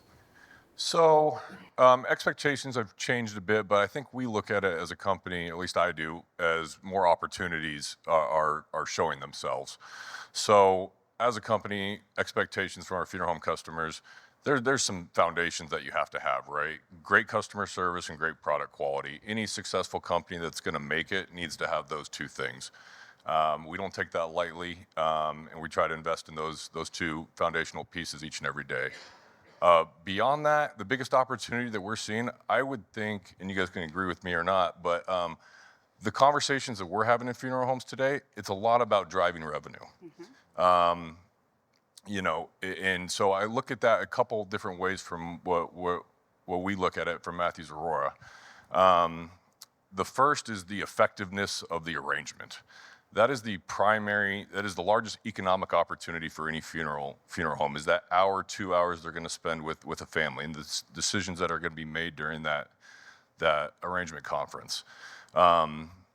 Several people talked about it before, having lost a parent, and you don't really understand it, even though you're in the industry, until you go through that arrangement process. So what we focus on is really providing tools, technology, and training for that arrangement conference to build up the effectiveness of that funeral director, so that the family gets to have every option every time. The second thing that we focus on is really having a broad product offering. So I'm not breaking any news here, but cremation's on the rise, if you guys hadn't heard. In some markets, families are moving away from services, and even in markets, families are just spending less. So having a broad product offering can help you close that gap a little bit. It's not the only answer, but it's one way to be effective. Jamie, Meredith, and I were talking last night. There's that gap, and how do you close that gap somehow? So having a broad product offering is essential. So like keepsakes, that category is enormous, whether it's fingerprint jewelry, artisan glass, memorial diamonds. So we try to focus on all those different things to make sure the families know what's out there. They're gonna spend the money on the funeral service. How do we get them to spend that money with you? So that's what we focus on as a company. As folks probably saw a couple months ago or 6 weeks ago, we acquired the Dodge company. So that's kind of our strategy for Matthews, is we wanna make sure we have the broadest product offering available. I like that. And so let's stay on the product side, and I'm going to kick to you, Lance. We primarily think of Wilbert as a burial vault company. So how do you remain a major supplier in the next 10, 25 years where burials are on the decline? Yeah, I think we stepped into the diversification 15, 20 years ago. We were obviously family owned at that time, and we acquired a small monument company. And then fast forward to 2013, Wilbert purchased Pierce, and And you fast forward even a couple more years ago, they bought Astral Casket Company. And then most recently, in the last 2 years, they bought Memorial Monument Company. So now we have the ability to distribute monuments across the United States. We've got obviously a large platform to be able to distribute Astral Caskets. Pierce is growing. But to go back what Billy was talking about as far as product offering, I wanted to hit on that. So many people think as far as how they're going to build their business on, we're going to sell a casket and we're going to sell service. So many consumers have no idea when they walk in that arrangement room that there's even such thing as a burial vault. You never see it on TV. So our big push is how do we make sure that that family not only understands that they're going to buy a burial vault, secondly, that it is a burial vault and maybe not a concrete box. Because over 50% of all families buy a concrete box. So I would pose the question, just think if 50% of all caskets were cloth covered, every funeral director would go crazy. So the education, we have found that if a family understands the difference between a vault and a concrete box, 80-some%, will pick a lined protective vault. So I think that's big. That's how we're going to stay relevant. Okay, let's stay on the education line, and we'll start with Billy and go down the line. What are each of your companies doing to help assist funeral homes in educating consumers better? Training and technology, I would break it down to. So having the technology to help guide and assist funeral directors through the arrangement process, I think, is key. And then it's the one-on-one training between our sales team and the funeral homes. We also have a larger professional development manager that travels the country to do kind of larger seminars, but it really comes down to the blocking and tackling of those one-on-one meetings with the funeral director and our sales team to help them kind of raise the bar. Yeah, I think you hit on it, right? Some of it is just really the blocking and tackling of the standard process. In the fall, I guess, gosh, time's flying when you're having fun, we launched the new Batesville digital showroom and very intentionally pulled a group of funeral directors together to really understand what that process of making the arrangement is, and ensuring that we have standard processes and standard work, quite frankly, right? Coming from a manufacturer, standard work in the plant, to really ensure that every family has every opportunity to understand the decisions that they have to make. And so taking the time to build intentional moments of conversation, but also giving the opportunity for the family to start to make some decisions and then simplify when it comes to selecting product. So the days are gone, right, of like handing a family a litho book and saying, hey, pick a casket, or throwing them a cremation catalog and saying, select an urn, and oh, by the way, your mom's going to go in a cardboard box unless you choose something else. Being very intentional about leveraging technology to enable that repeatable process. And what we've seen is it improves the family satisfaction. They ultimately are selecting what they want, but it also is improving the funeral home profitability. I can't remember who was talking earlier about understanding your profit per call. And if you're not maximizing that profit per call through processes and tools, you're leaving the family unsatisfied. And quite honestly, you're leaving yourself looking in the rearview mirror. Lance? I'll kind of address it on the three different primary brands, being Astral being number one. We just released the Astral Advisor, which is an online program to be able to look at the caskets. And then on the burial vault, we have a new, it's been actually a couple of years, a QR code. Everybody's got a phone in their hands in the selection room or in the arrangement room. So it's another way that the family could take that opportunity to educate themselves and learn about burial vaults. So it's a less than a 2-minute video on, like you said, it's a consistent message. It's not that family pushes back and gives you a sense that they don't have money or they do have money and you sell it differently or you present it differently. So it's a consistent QR code. It's the Wilbert animated educational video. They can watch it. It's quick and it's easy. A funeral director could print it out, give it to them on a death call so they can learn about it, so that when you call them to make the arrangements, they don't say, hey, John, the funeral director, called. He wants to know what time we want to come pick out our casket. No, we're coming in to make arrangements. We're not coming in to pick out a casket. We're doing a lot of things. And then on the Pierce side, I think with us having licensed funeral directors and embalmers as salespeople, We find a lot of students come out of school, and if they're doing it online, they don't have the deeper education that might have been available 20, 30 years ago with embalming. So we are able to help them, assist them, and kind of coach and teach them about the finer aspects of embalming. So I think you all three have the most recognizable products on the planet between caskets, urns, and vaults. I said it on the first panel, and I'll talk a little bit more about it tomorrow on the marketing panel. But anytime we put product in content, it gets more engagement. And so, Jen, you and I did a webinar earlier this year. That was this year, right? Okay, it wasn't. That's right. That's right. It was in February or something like that. Which It was not February. but with the digital showroom, and when you get more of what you talk about, and so like when I have a funeral home reach out to me and go, "Gosh, we're getting killed on cremation," I'm like, "Well, the only content you've put out educational wise is about cremation.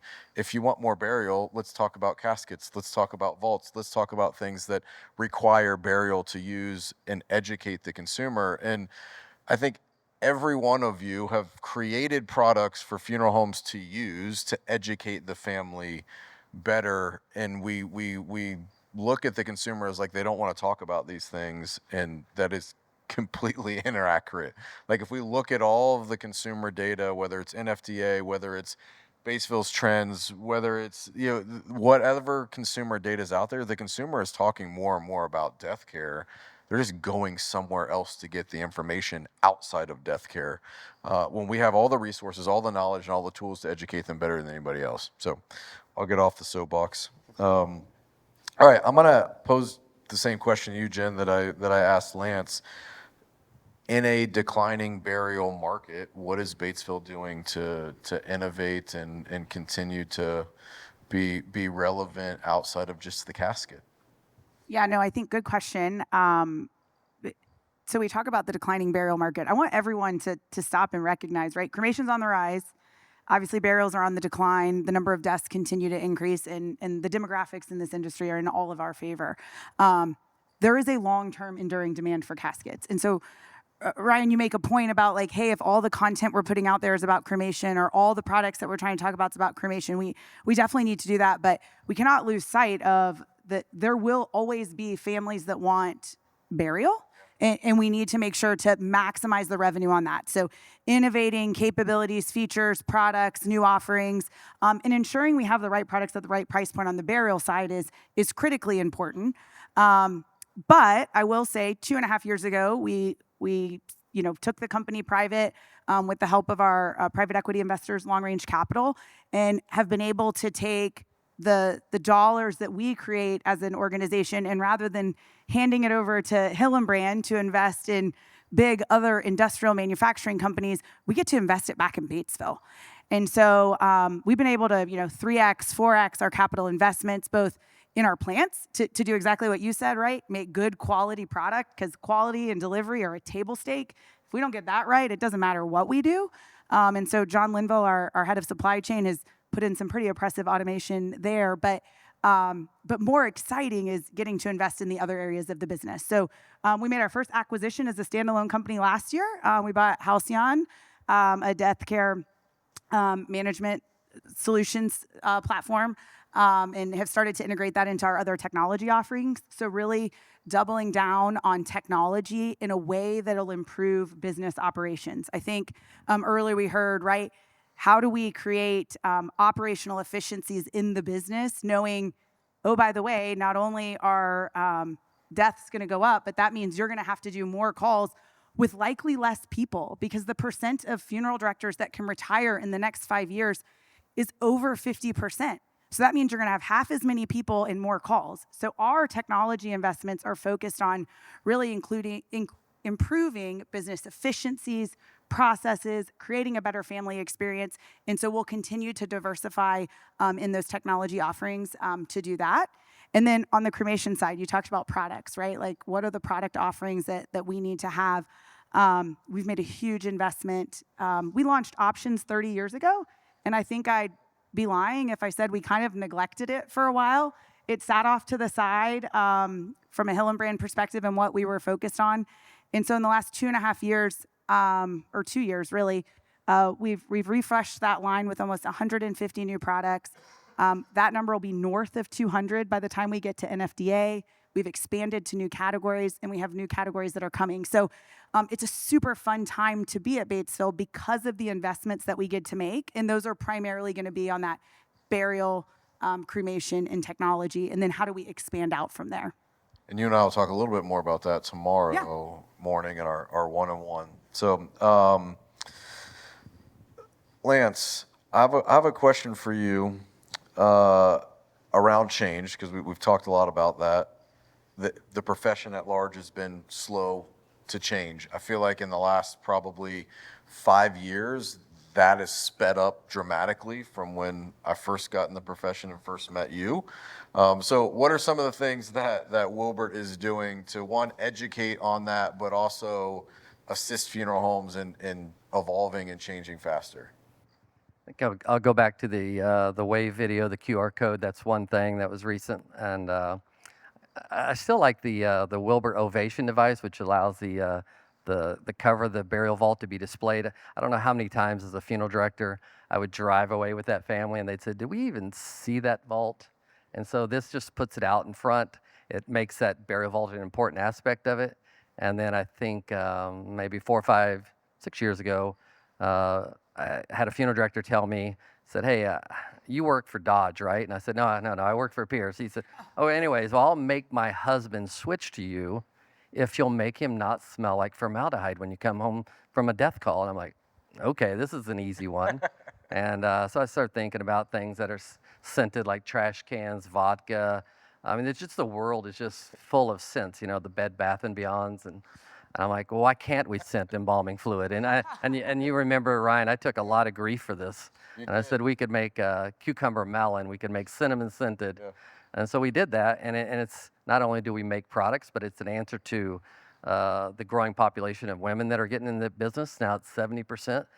They tell me I don't have this problem, that it makes their hair smell bad, so it makes their clothes smell bad. So to scent embalming fluid answered two things. It helped make the product more user-friendly to the up-and-coming funeral directors. So it's just, we try to think about what the funeral director and embalmer wants. I like that. Billy, I'm going to come to you on that same question as well. Like, what are some of the things Matthews Aurora is doing to connect the funeral home and you as a supplier better from the innovation standpoint? Yeah, so I guess I made my first sales call in like 06 or 07, and it was, okay, who do you work for? How much does it cost? When can you deliver it? And where was it made? That was like what we discussed. And while all those, questions are still relevant today, that's not what we're discussing with our funeral home partners.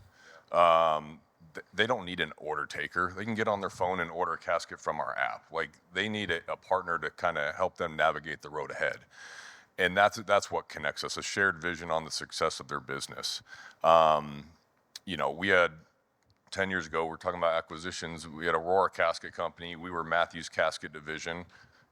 With intent, we became Matthews Aurora Funeral Solutions because, through our lens, I think feel the need to be more than just a supplier.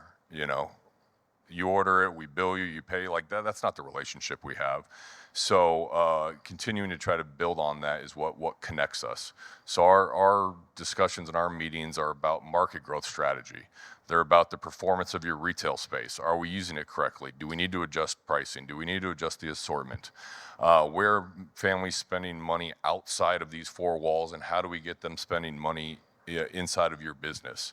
It's all those questions that add up, and that's what makes our connection with our funeral home customers, and hopefully where we're seeing the most success, those partnerships will continue to last. That's cool.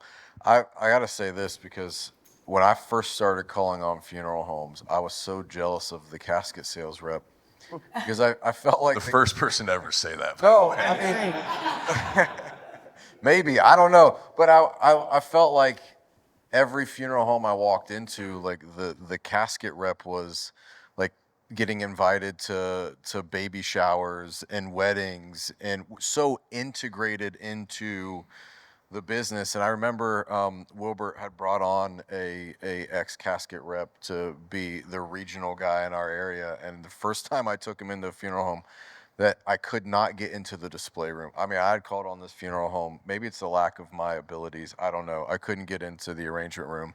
And this guy walked in, and within 30 seconds, we were in the arrangement room. And it was, so I feel like the casket companies and the casket reps have, to your point, built historically this relationship with funeral homes where you're much more than a supplier. They're friends, they're consultants, they're more business consultants probably than anything. And so I think that is really cool. Yeah, the reality of my life is I think 60% of my friends are funeral directors, 30% are funeral industry people, and I got like 10% of just random people. And that's it. I mean, you're invited to holiday parties, you're invited to birthday parties. These are, you know, in this industry, it's goes much more deeper than just a business transaction. But I think that relationship comes from, right, like getting invited to those places is because the opportunity to really forge a partnership and understand like what are the shared goals and how can I help your business be successful. So, you know, our teams are constantly thinking about what are the challenges that our funeral directors are facing and what are those families looking for, and then making sure when we're going in and having the conversation, it's not just like, hey, here's a new casket, but let's talk about the community that you're serving. Let's talk about the missed opportunity with the community that you're serving to expand where you're currently serving. And then I see someone in the chat made a point about what they're spending in and outside the funeral home. The reality is the consumer is spending a ton on post-memorialization, on all of those things that are never discussed in the arrangement office. Some of it is that the family isn't ready to make those purchases, right? And so you've got to make sure that you're presenting those options at the right time, but also ensuring that we are building that relationship with the funeral director to help them understand when is the appropriate time to go follow back up, connect with, or present during, to enable that kind of growth in profitability. And ultimately, at the end of the day, when someone has your best interest at heart and you're making them more money, guess what? They're going to invite you over to dinner, and they're going to want to be your friend. I guess I was terrible on the vault side. My bad. All right, there's two questions I want to throw out to each of you from the chat. How are casket vendors assisting funeral homes with virtual inventory? So, well, I mean, all of you have casket companies. You as well, Lance. So, Lance, let's start with you, and then we'll come right down the line. I'm not sure I understand the question. Like virtual. I don't either, but yeah, you know, that makes me feel better, Ryan.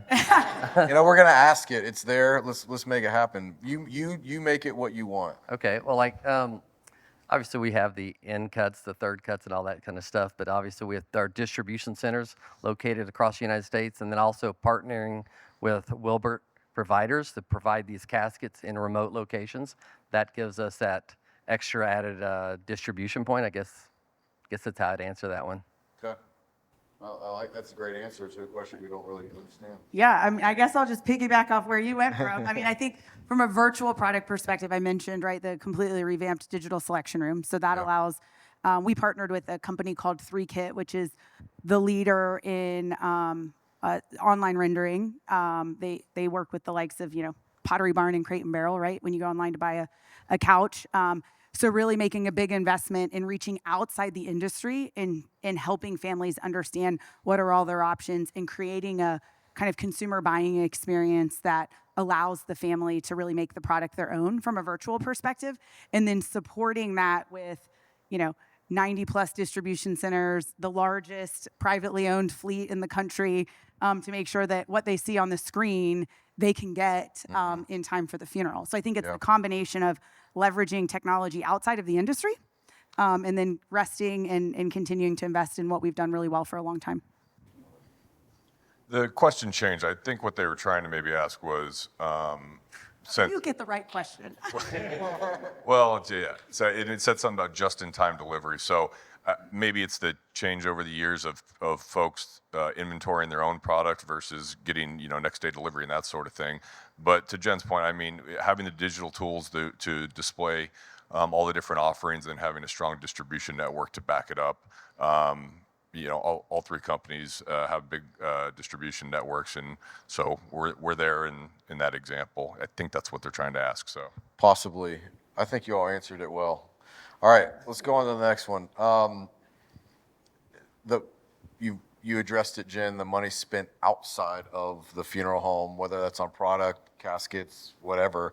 There are third-party casket vendors where you can get a casket not at a funeral home. What can funeral homes do to either, I don't know, is it a partnership opportunity there? Is it overturning that? I'll be selfish in a second and say, companies outside of deathcare market to the consumer caskets, so they know it exists. Like Costco will run casket ads, and wow, it's weird. People buy caskets, or Walmart will do the same. So, funeral homes have the same opportunity anybody else does. It's most logical for a consumer to buy a casket from a funeral home. So, I'll throw that to you guys, but I would say from our perspective, from a marketing perspective, it's like you talk about it. You start talking, hey, we have these things. We can do more with them from a personalization standpoint than anybody else can. So I digress, but leave it to you guys. I think to start, there was a question in the technology panel about merchandise online. And guys, it starts there. So the consumer is buying a third-party casket primarily from an online experience, right? Yes, I understand in some places Costco has caskets displayed in their stores. That's not in every Costco. And so it's primarily being purchased through a commerce experience online. The consumer is doing a ton of research, 76 or 77, I don't know, the link to the thing is, our research is in there, are researching product and price before they ever step foot into your funeral home. So over 3/4 of the families have already gone in and found something. And the reality is, if the online experience is good and easy and they can find what they want because they don't understand the difference of what they're looking at, they're going to make that purchase. And so we talked about the importance of organic traffic and driving traffic to the website. If they're looking for product and price, you can drive them to your website, but if you're not giving them the information that they want, it's a massive miss. And so what do? They go to the place that they know, the internet. They buy like they're accustomed to buying everything else, and then they show up at the funeral home, not because they didn't want to buy from your funeral home, but because they didn't understand it was an option. So the number one thing that we can do to overturn that is to take the digital tools that we have, put them on your website, and make sure that families have the opportunity to buy from you before they have to go find another source. Very good. Lance? I'll take another spin on it. I think a question they may be asking is, how do we stop or overturn those sales? I think the funeral director may be trying to, how do we retain our top line revenue? And obviously there's different ways you can put it in your overhead, or you can put it this and that. But I'll go back to one thing I always have thought. There's one thing that funeral directors and embalmers, the only thing they can do that the consumer can't get anywhere else is embalming. If you're trying to make a few dollars of profit off a casket, put it on your embalming charge. There's not a family or a website that wants to do their own embalming. Bury it in your embalming charge. If you charge $2,000 from embalming, there's not a family that says, that sounds like a good deal, I'll do that. Yeah. They're going to use you as the professional to take care of that. And so I think they're trying to retain that revenue. So that's one off the radar thing to think about. On an earlier panel, it was talked about, price visibility, and are you putting things online? For how great our industry is and the amazing people in it, we've had far too much bad press over the years, right?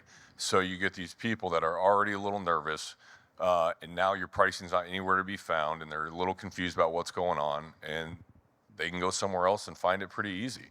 So having that availability. We came up with a tool years ago called Family Connections, where after the first call, we actually link the family to your business. So they start looking around your options.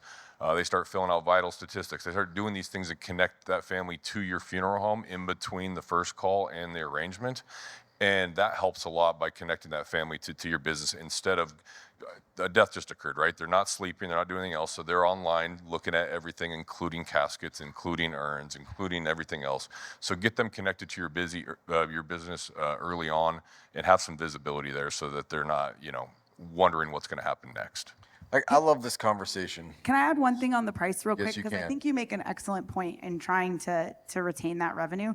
One of the other things that we really need to take a good hard look is when you move that fee into embalming, because they're not going to embalm themselves, is if you compare, and I'll just 18 gauge casket online, round cornered 18 gauge velvet from a third party provider to what it's sold at the funeral home, there's thousands of dollars discrepancy in some places. And so the family can't understand why they'd be paying $1,500 more from your funeral home versus something they can get online. So I don't think it's just, hey, how you shift the price, but making sure that we're pricing the products that we sell appropriately for the value in which the family ties to them. Very true. All right.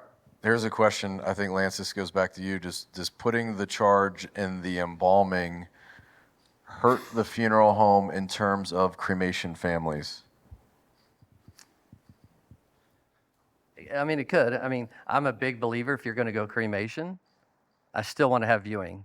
So I think that's a way to also make revenue on the cremation side. I still go back to somebody said earlier, I don't think every cremation family is revenue or price conscious, but there is that, and it's a struggling thing, but I think it's the one thing that we can do as a profession that nobody can take outside their industry. That's good. That's good. All right. I want to address this. And we had conversations about this when I was at Wilbur, of what's the likelihood that a funeral home just charges what they're supposed to charge and product is cost? Where, is that a loaded question? Do we go there? I think at the end of the day, the pricing of a product is up to the funeral home. Very good. But again, I think you really need to understand, where's the value that is being created for the family? What were we trained to do? What does the family can do with the funeral home versus elsewhere? And then, what are the things that they could get outside of the funeral home and price appropriately for those? That's my legal hat, though. They should decide. Yeah, I like it. No, great answer. And, pricing is so regional too. New York is different than Texas, which is different than San Francisco, which is different than Wyoming. I mean, so you can't really have a one size fits all in that category. Good. Any thoughts, Lance? No, I think on the cremation side, they are more product price conscious because you look at an urn and to me, it needs to be very unique and very something that you just can't buy at Hobby Lobby. Mm-hmm. Or otherwise you are setting yourself up for this wood box $100 versus $20 at Hobby Lobby. Love it. Love it. There's good conversation happening in the chat back and forth. I like to see that. Yeah. Very good. Cool. Okay. So I have a serious question for all three of you. I don't know if we've ever asked this question before on any panel. Personally, burial or cremation? Burial. For me? Yeah. Personally, yeah, absolutely. I'm going to be buried.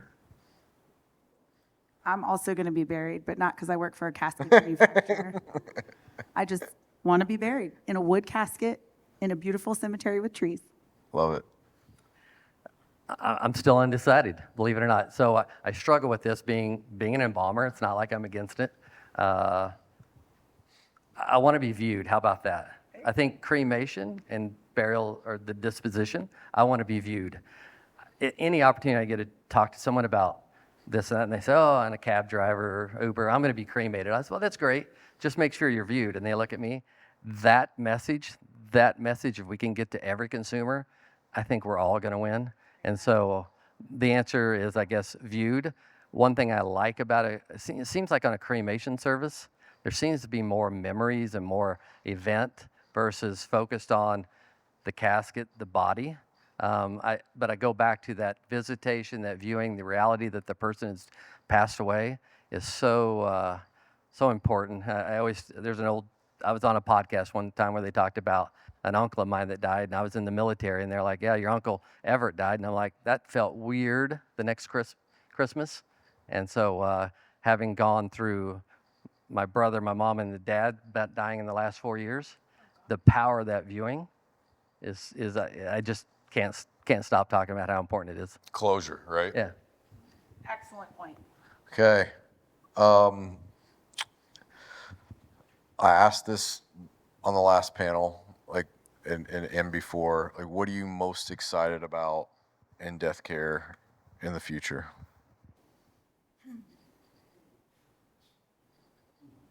Let's go first. I'll go first since I don't really have an answer. Okay. No, I think with our company, we're going through a lot of transition. As some of you may not know, 2 years ago we were purchased by Berkshire Hathaway. So we've got a lot of backing behind us, I guess. So I think we're looking at what we can acquire. I think as suppliers, I think we're going to see a lot of consolidation, a lot of people stepping out of what would be the norm. You know, would anyone have thought that Matthews would have bought Dodge or that Pierce would have been purchased by Wilbur 13 years ago? No. So who is going to buy what and what's going to happen combined with all the AI technology? I find that fascinating. I was researching how AI could help embalmers.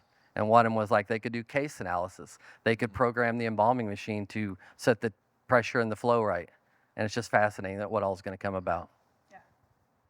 I think for me, the most exciting thing is what will funeral service really be? So I think it was John Heald or somebody mentioned like that they don't like the word funeral or they don't want to be a part of a funeral. And you even just said maybe cremation because it creates more memories and it's a better experience. And I know from the opportunity of interacting with all of the people in the industry that everybody wakes up and is really thinking, how do I make sure that that family that we're serving or the family as a supplier we get the opportunity to serve has that really amazing experience. And when I think about all the collective minds, whether it's using AI or leveraging new technology or what does the innovations in product look like, it's going to be so different. But I believe firmly that this industry will continue to adjust to create meaningful experiences for families. And I don't even think we know what those look like yet today. And so just the thought of knowing that we're all going to get to be a part of something that will create kind of legacy and history, but in a contemporary and modern way to meet the needs of the next consumer is going to be something really cool to be a part of. I love that. That's cool. Just what's exciting about the future is we don't know yet, right? Yeah. And so, you know, a few of us got together last night and broke bread and had a great time just talking about the industry and that sort of thing. And the potential partnerships out there are just infinite, and we'll see where things go. Technology is going to keep driving us forward, and next year is going to look way different than this year, and 2027 is going to look different than 26. It's just going to keep evolving. You know, I'm excited from a Matthews standpoint that we touch a lot of different areas in the death care space, from the cemetery side to the crematory side to our side on the funeral home front. So just seeing where things go and continuing to evolve and create new partnerships it's going to be exciting. Well, I appreciate you all being on the panel. I think as three of the most recognizable companies in death care, I really feel like you lead and death care kind of follows. So the more you innovate, the more everybody innovates, the more you integrate with technology. And, you know, that's what I love about a room like this is we've got the technology companies and the product companies and everybody together to integrate and to do things. And there were a couple questions about integrations and things that I think those are great questions to ask to sales reps and different things. Probably not for this panel, but like there's a lot of integration. You talked about dinner last night, and I know a lot of people got together and communicated and partnered, and it's fun. Like that's what this event is about. So thank you all for being a part of this and the inaugural panel of Matthews Aurora, Batesville, and the Wilbur Group. So very cool, very cool. Thank you. Thank you. Thank you. We're going to move into a one-on-one with my friend Jamie Meredith, and then we're going to hit our AI panel or our AI presentation, and we'll wrap the day. So again, make sure you're in the comments, engaging. Let's get a little more centered here, Jamie. I can put this stuff down, which is really exciting. We need to be up here for next time. Yeah, let's do this. Awesome. All right. My friend Jamie. Okay, dude, I've been looking forward to this one-on-one. You want to know why? Because I don't have to look at my phone. Nobody's texting me information. I don't have to look at questions. because I said, Jamie, what are we going to talk about for your one-on-one? And you said, let's not talk about business, let's talk about faith.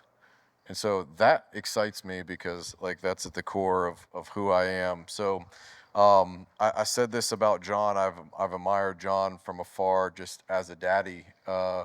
Like you have four boys. Hey, four's enough. Four's plenty. Don't throw another one on me. You almost have a basketball team, which is cool. Like, talk to me about. Let's talk about family, and then we'll integrate that in the faith because I want to talk about Meredith and Sons, which is cool. Something you started years ago. But tell me about your four boys and what it's like being a dude dad. A dude dad. I don't think I've ever been told that I was a dude dad, but I like that. It's got a good ring to it. Yeah, we have four boys. It's kind of crazy to think that God would allow me to have children at all, and then to have four boys on top of it is pretty humbling experience. What's fascinating though is my wife and I got married at a very young age. I was 24, she was 19, and we wanted children from the get-go. Yeah. But for whatever reason we couldn't. And it took us, I don't know if I just didn't know how to do it right or what the situation was, but we had a long process there where we couldn't have kids. And some of y'all got that, okay. There's a few chuckles in the room. That's good. Maybe I'm a slow learner, I don't know. And, but we knew in our heart that God wanted us to have kids. We prayed about it. We knew that that was his will for our lives, but it just wasn't coming to fruition, right? So this rocks on for 5, 6, 7 years. And so we had a great marriage, but if you've ever been trying to have kids and couldn't, it starts to become a grind. And because every question that people have is, hey, y'all have any kids yet? When are you having kids? And then you have to go through the whole thing. It's like, oh, gosh, we've been trying, not working out. So finally, my wife goes to a doctor and we go through that whole process. We get it figured out. Maybe I figure out what I'm doing, whatever it is. And God blesses us with 4 boys in 6 years. And so it's one of those things where it's like, okay, God, our cup runneth over. Please stop. We can't handle anymore. And so that's kind of where, it all kind of came from. So we were married for 8 years before we had our first one. Now our oldest son, Noah, he's going to be a senior this fall. He'll be 18 years old. Jonah will be a junior. He's turning 16 in August. Luke just turned 14. He'll be a freshman. So we're going to have 3 in high school this year at the same time, which is just insane. All 3 of those guys play football, so it's a freaking awesome time at our house. And then Levi, our youngest, he rounds out the crew. He'll be going into the 6th grade. So everything we're about, as you know already, is family. Yeah, I mean, I think you and I have, I don't think, we have connected more on dad stuff and faith stuff than we have in business stuff, and we've done a lot of different business things together too, which it's always cool. Like, I think our last text conversation, you had your wife and your mother-in-law out on a boat on the river on a Friday night, just chilling. Like that's cool. I like that relationship. But we did. I don't remember what year it was. You had just started Meredith and Sons.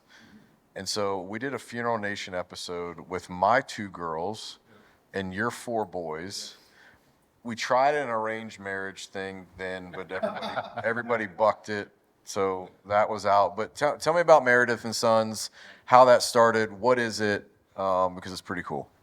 Yeah, so this would have been 2018, so 7 years ago now. My wife's best friend, her mother dies. We're from Louisiana and live in Alabama. And so my wife goes back to Louisiana for the funeral, and she's going to be gone for like a week. So I'm stuck with, she took the youngest one with her because he wasn't in school yet, but I'm stuck with the 3 older kids. And I've got, honestly, at that point, I'd never even spent a night with them by myself. I didn't have a clue what to do with them. So now I've got to get them ready for school and get them to school on time and all that. And it was just a mess. I mean, an absolute disaster. They were fighting and bickering and moaning all the way to school. It's about a 20-minute drive to their school. And I was hollering at them, screaming, all of that stuff. So second day, same thing. I pull over on the side of the road and say, guys, stop. Stop right now. We're not doing this crap anymore. Repeat after me. And they're like, what? I was like, repeat after me. I feel healthy. I feel happy. I feel terrific. They're like, we're not doing that. I'm like, well, you're not getting out of the truck. And so they're like, you serious? I'm like, I'm dead serious. Repeat it. So they do the little da-da-da-da-da. Well, we do that for a couple of days. And so by the time Friday comes along, we pull out of the driveway, and our third son, Luke, which, God bless him, he's going to be the death of us, I think. He literally, without any prompting, starts shouting, I feel healthy, I feel happy, I feel terrific. And I thought, wow, this is working. And so I was like, hey, guys, let's video this. So we're riding. I'm literally driving my truck one-handed and videoing with the other one on our first video. And I just shouted out, hey, America, Meredith and Sons here. We just want to give you all big motivation today. Hit it, guys. And they shout, I feel healthy, I feel happy, I feel terrific. And that kind of started our first video series. And then, of course, anybody that's followed the boys, we started building on that. And I saw it as an opportunity to start teaching my boys life lessons. We're Christian, and so we wanted to teach them Christian values. And I thought it was a neat way to do that. And what was humbling was so did a lot of other people. And just about everybody in the funeral industry has seen our boys grow up through those videos. And the impact that it's made, not only on them, but on me as individuals and others has just been truly humbling. That's so cool. What's been the coolest conversation or connection that's came out of somebody watching Meredith and Sons that you can share? Yeah, no,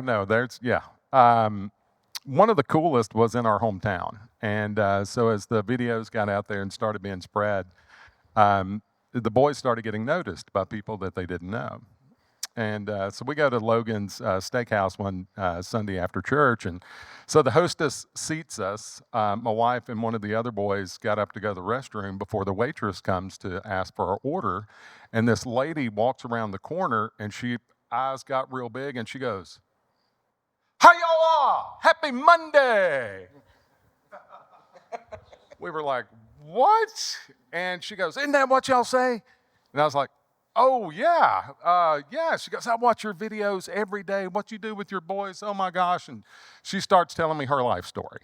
And she was a single mom raising 2 young daughters. She starts breaking down, telling me her sad story, and just starts crying. This lady is crying in Logan's and telling me the impact that our story and our videos had on her in helping her raise her kids. And to me, that was the most impactful for me. And for our boys, after we hugged, I mean, we're literally hugging in Logan's, and she walks off. And my wife has missed the whole thing, by the way. Her and our other boys still in the restroom. Comes back, sits down, and so Luke starts telling Mom what happens. And he looks at me and he says, "Dad, does this mean we're famous?" And I said, "Well, what this means, Luke, is that wherever you go, people are watching, so you better always be on your best behavior." It's so true, and just the power of our testimony too. Like just the ability to get your kids to behave in the truck turns into ministry. Really, I mean, it's 100%. ministry. Tell me about that. Yep. Yeah, it is. In some ways, it's kind of hard to describe because I'm really glad we did it. And it's been really beneficial for the boys. But also, everything about their life has been put out there for everybody to see. And so I share with them, or I try to keep them grounded in that sense, in the sense that, look, your behavior affects other people. All of our behavior does. We all know that. How we interact with people, the way that we talk to people, all of those kind of things create an image of who we are, the type of person that we are. And that can have a huge bearing on someone's life in the way that we behave as individuals, especially if in their situation, people see them, they know who they are, they are set a little bit on a higher standard. if that makes any sense, because people look at them as not just 4 little boys. They look at them differently than that, and that's a lot of pressure. But with with responsibility, I mean, that's what it's all about, right? Is taking that and setting a good role model and a good example for others. And so we've been blessed that the boys have kind of been able to do that.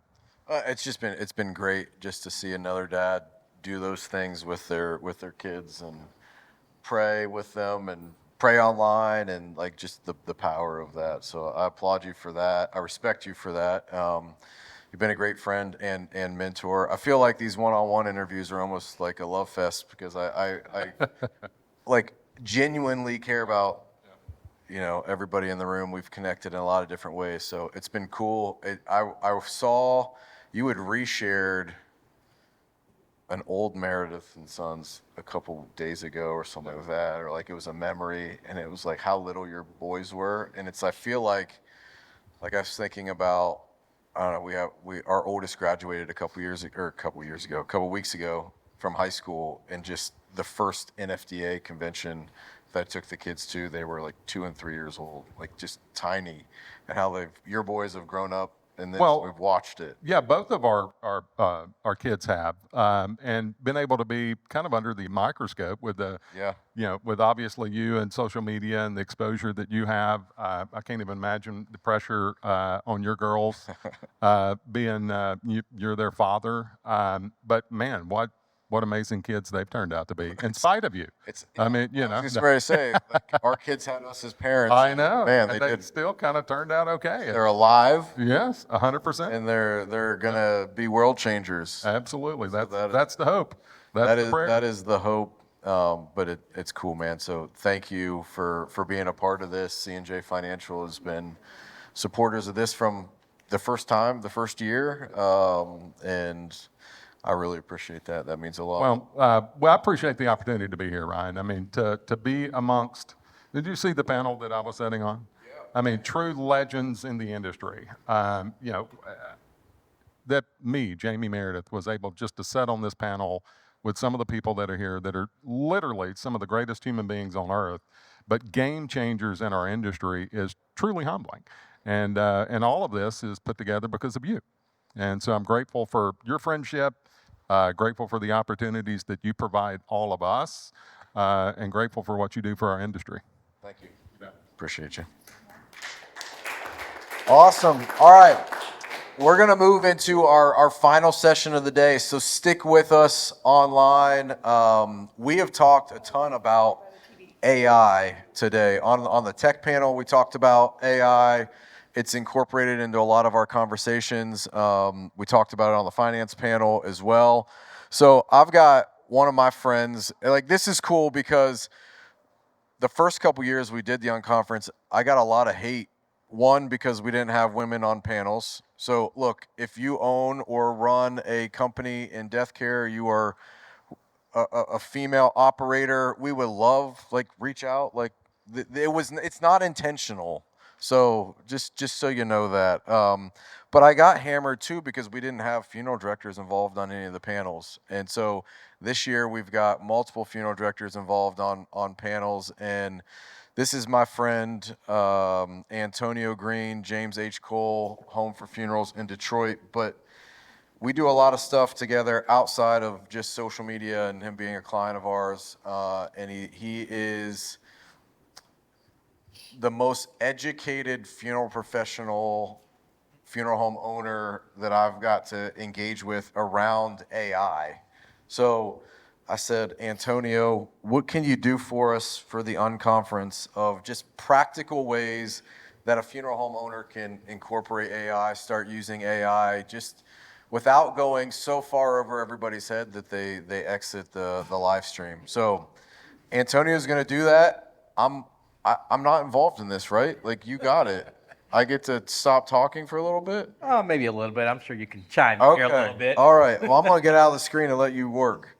All right, guys. So what I want to do today is give you a concrete takeaway of what you can do on a daily basis, something that you can utilize to help your business. So the goal today is to be able to show you how to create systems more so than creating solutions. So creating a solution might be, I'm gonna create my own obit writer. Well, Tukios does a great job of that. Don't recreate the wheel.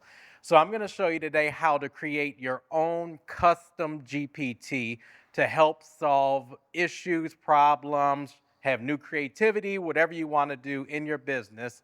OpenAI's ChatGPT has an option where you can create your own ChatGPT.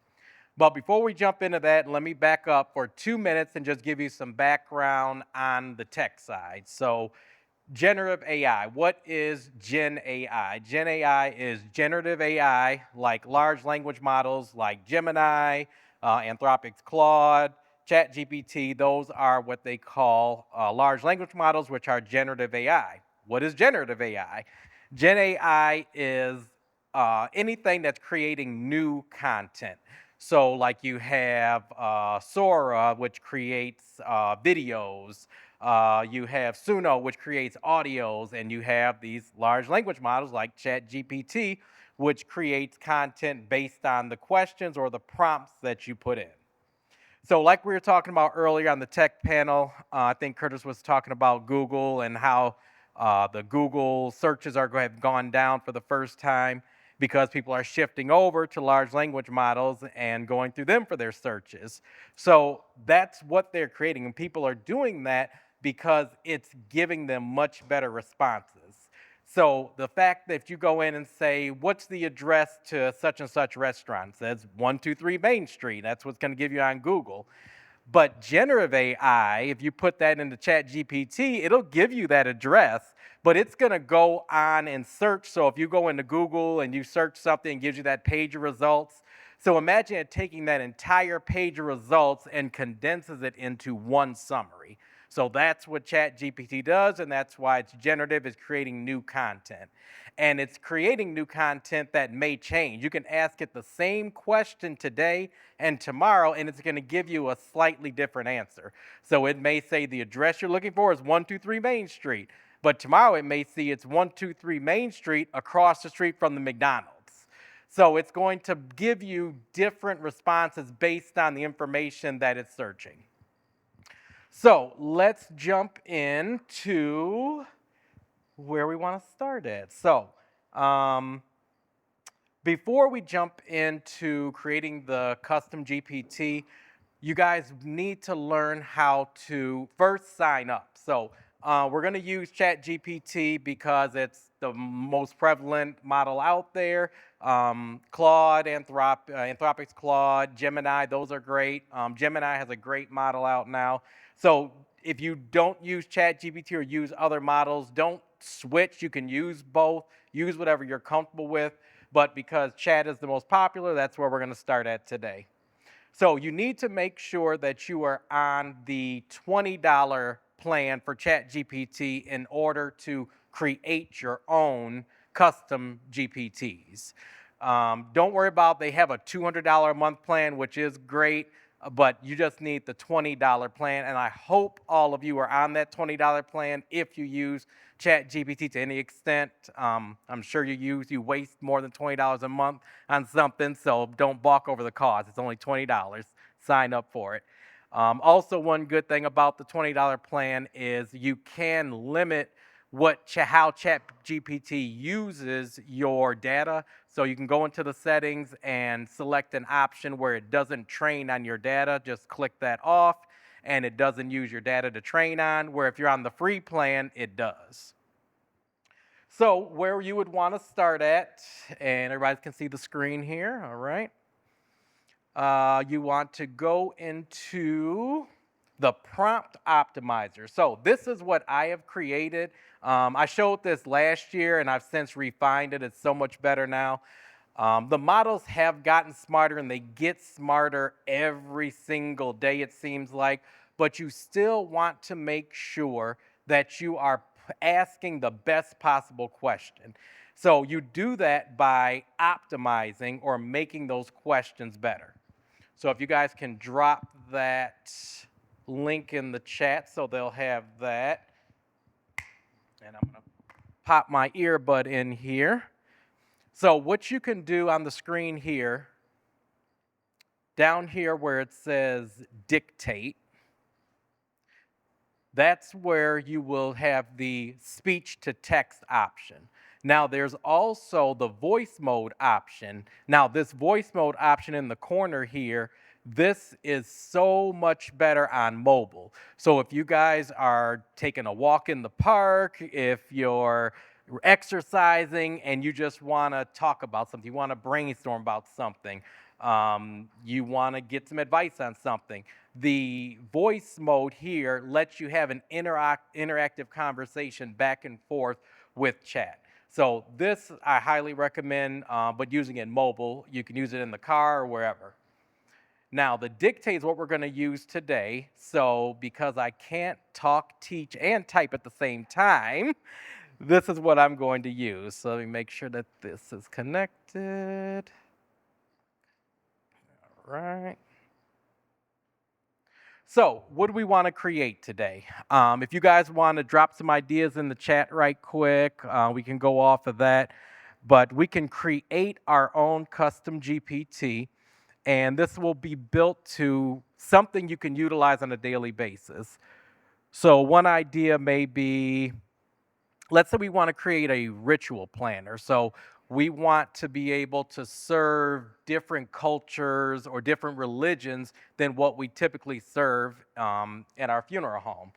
So to do that, you might need a little background information because there are certain things, certain norms that you can and can't do. So let's say we want to create some type of a ritual planner. So we'll hit record here and use this. So if you're inside of this prompt optimizer, use this as like a brainstorming session, because as you'll see, what this will do is everything that we're going to talk into it right now and put in, it will create the prompt or the question that we'll use to create the custom GPT. So please provide a prompt that I can use to create a custom GPT that will help my funeral home serve the needs of different religions and or cultures that we don't currently serve. This GPT will need to be able to differentiate the religion, provide the do's and don'ts of what we should and shouldn't do, tasks that need to be taken, specific knowledge that I'll need about that religion, and any products that I'll need to provide.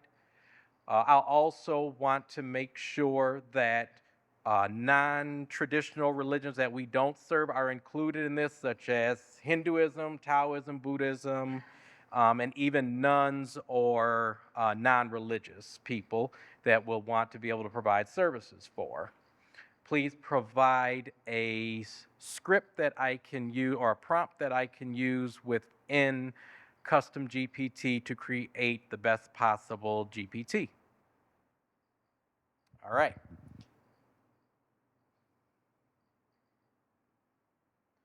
So here's how quick that was. I could not have typed that out that quick. So at the very beginning, before we hit enter, what I want to make sure is that we tell it what to do. So I'm just going to put in here to optimize this prompt only.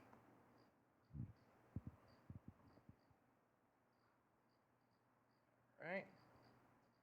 Put that back up top, and then we'll see what this comes up with.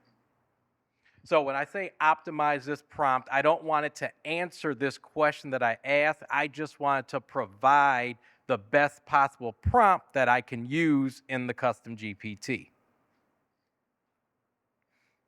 All right, so create a custom GPT to assist the funeral home, respectful, comprehensive serving end-of-life needs.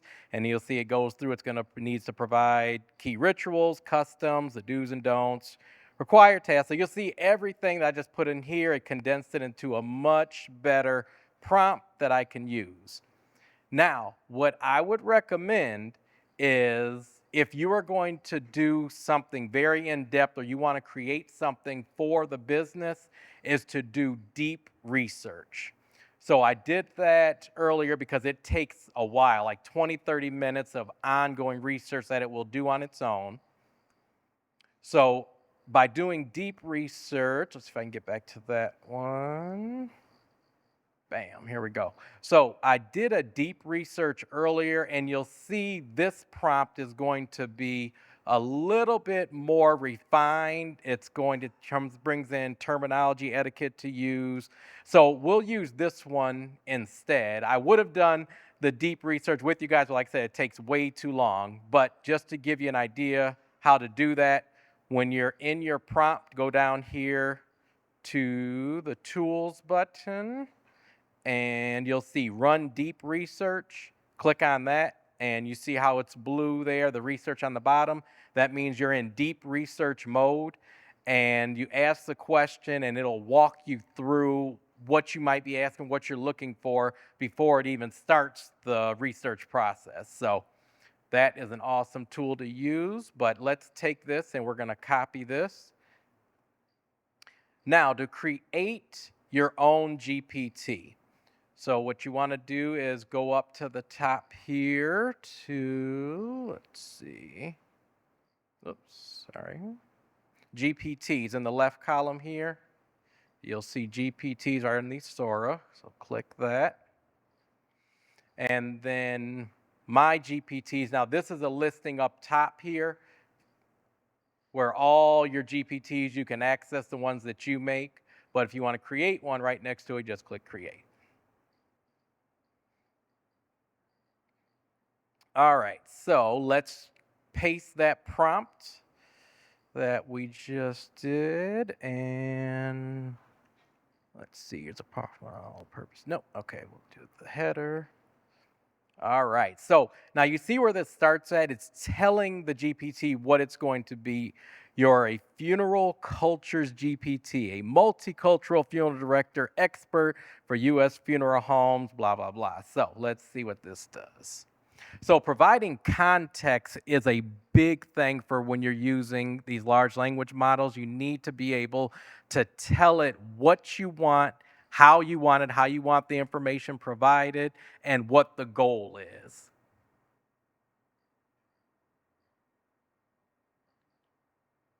All right, so right now it is generating a profile. So it will, when you're in the GPT, it will create a picture for you.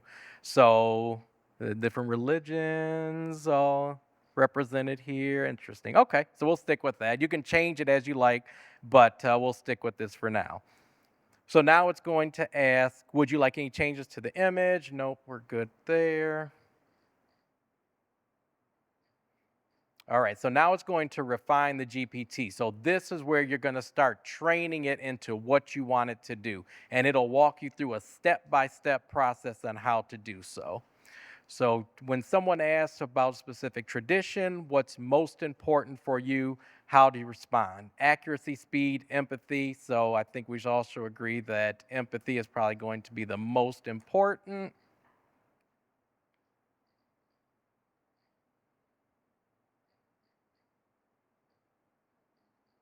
And then as it goes, and you'll see here, it will update the GPT. So as you're making changes to it, it's going to have that little settings wheel where it will update in the background. Prioritize empathy throughout. Now, what should be emphasized or avoided when answering?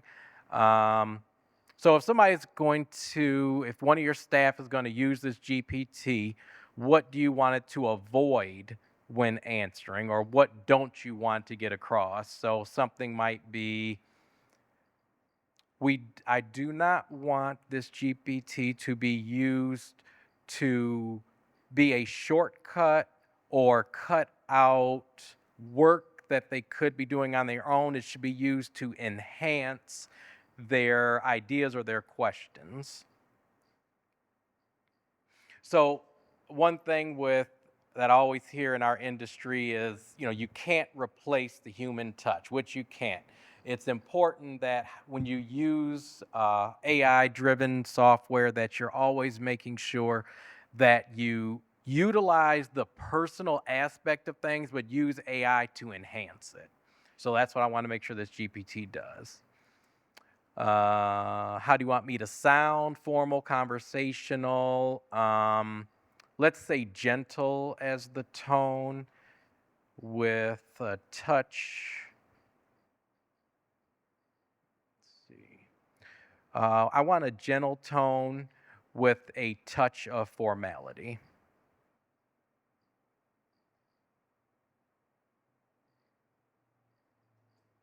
All right.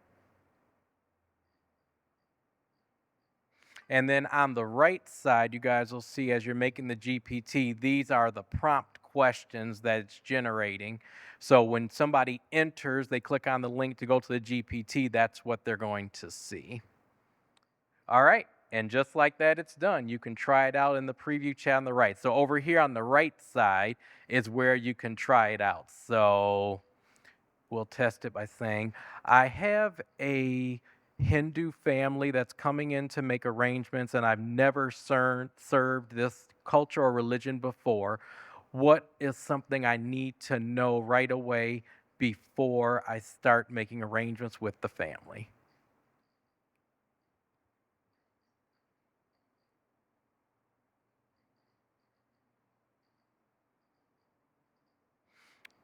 All right. So now this is going to provide the beliefs of it, the beliefs of the religion, rituals and ceremonies when it comes to body preparation, the ceremony, terminology to use, etiquette, dress code.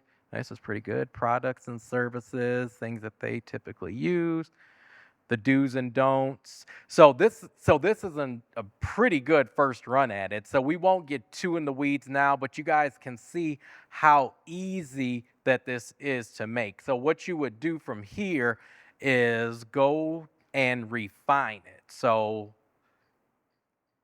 this is interesting. And then up here, the model, if there's a specific, if you guys are a little bit more in depth and you know what you want to do and you know these models, you can choose that, but otherwise just stick with your 4.0 model. So on the upper right side there, you will click create. Now this is another important one. If this is something that you want to create just for yourself. So like for me, I have my own personal assistant. Nobody else is going to use that. It's just for me. Then you would click only me. But anyone with this link, that will allow you to share it out to your team and your staff so that they can use it or whoever wants to. Unless you know what you're doing, don't put in the GPT store. Just use the middle one, the link. So we'll hit save there.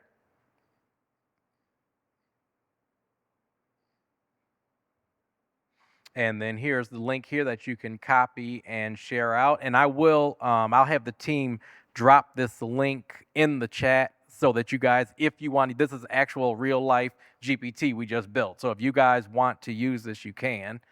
And we'll drop that. I'll have them drop that into the chat. I'll email it over to you guys so you can drop it in there for them. All right, so in under 10 minutes, we just built our own GPT. So is there any excuse for you guys not to be able to start using something like this? Like I said, I want you guys to start building systems rather than just trying to come up with the solution. Another cool thing I'll show you real briefly is Sora with the video generation. So next month I'm launching a business development course and I needed to figure out, well, I need to start marketing this thing. How can I come up with a nice little hook or image? So I just put in a simple prompt that I want to create a video, a brief video that just shows one moving from past to better business. So that was it. Just created a simple prompt and it created this video where the gentleman's walking through the store and then all of a sudden it flashed to the brighter store. And just how realistic it's gotten is just crazy. So this is Sora. It's integrated into ChatGPT that you guys can use too. Don't worry about the text. I haven't fixed that. I just wanted to show you the video option on this. But just how realistic it looks is crazy. And then the QR code there on the bottom of the screen there, you guys can click that and you'll be able to get the prompt optimizer GPT, There's another GPT I made that helps businesses solve problems. You can walk through it yourself, and it prompts you what your issues are and helps you solve that. And there's a couple other bonus GPTs I threw in there. So if you click that QR code, put your name and email, and you'll get an automatic email from my team that'll give you all those details. But yeah, once again, no excuses for not being able to use ChatGPT. That was just a way too easy way. So I don't know. What you think? Thank you for thanks for showing that in real time. I think the application of it is fantastic. I love what you said in the beginning. You don't need to recreate the wheel. Like there's tech companies in this space that have created obit writers and some of those things. How can you use this to fine tune?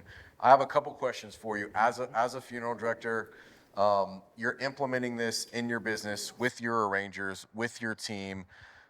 Questions come up like, are we making funeral professionals less effective on the human side by leveraging AI in this way? Talk me through that. Yeah, and I get that all the time. So it's always, like I said, it's always important to remember that, AI is not going to be able to have that human touch, no matter how good it gets, in my opinion. That's why funeral director will never be able to be obsolete. You're going to need that human touch. But what it can do is aid you and be able to provide those admin tasks that are taking up hours of your time a day.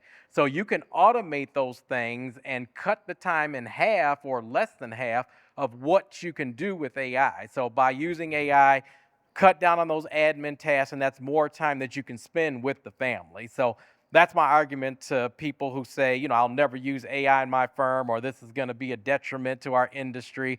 Like, well, how? Because by using this, you're going to have more time to spend with the families, doing what's important to them and being able to serve them better, because now instead of spending time going through those mundane logistics, you can actually get into the nitty-gritty and find out what it is that they want and how they can best memorialize their loved one.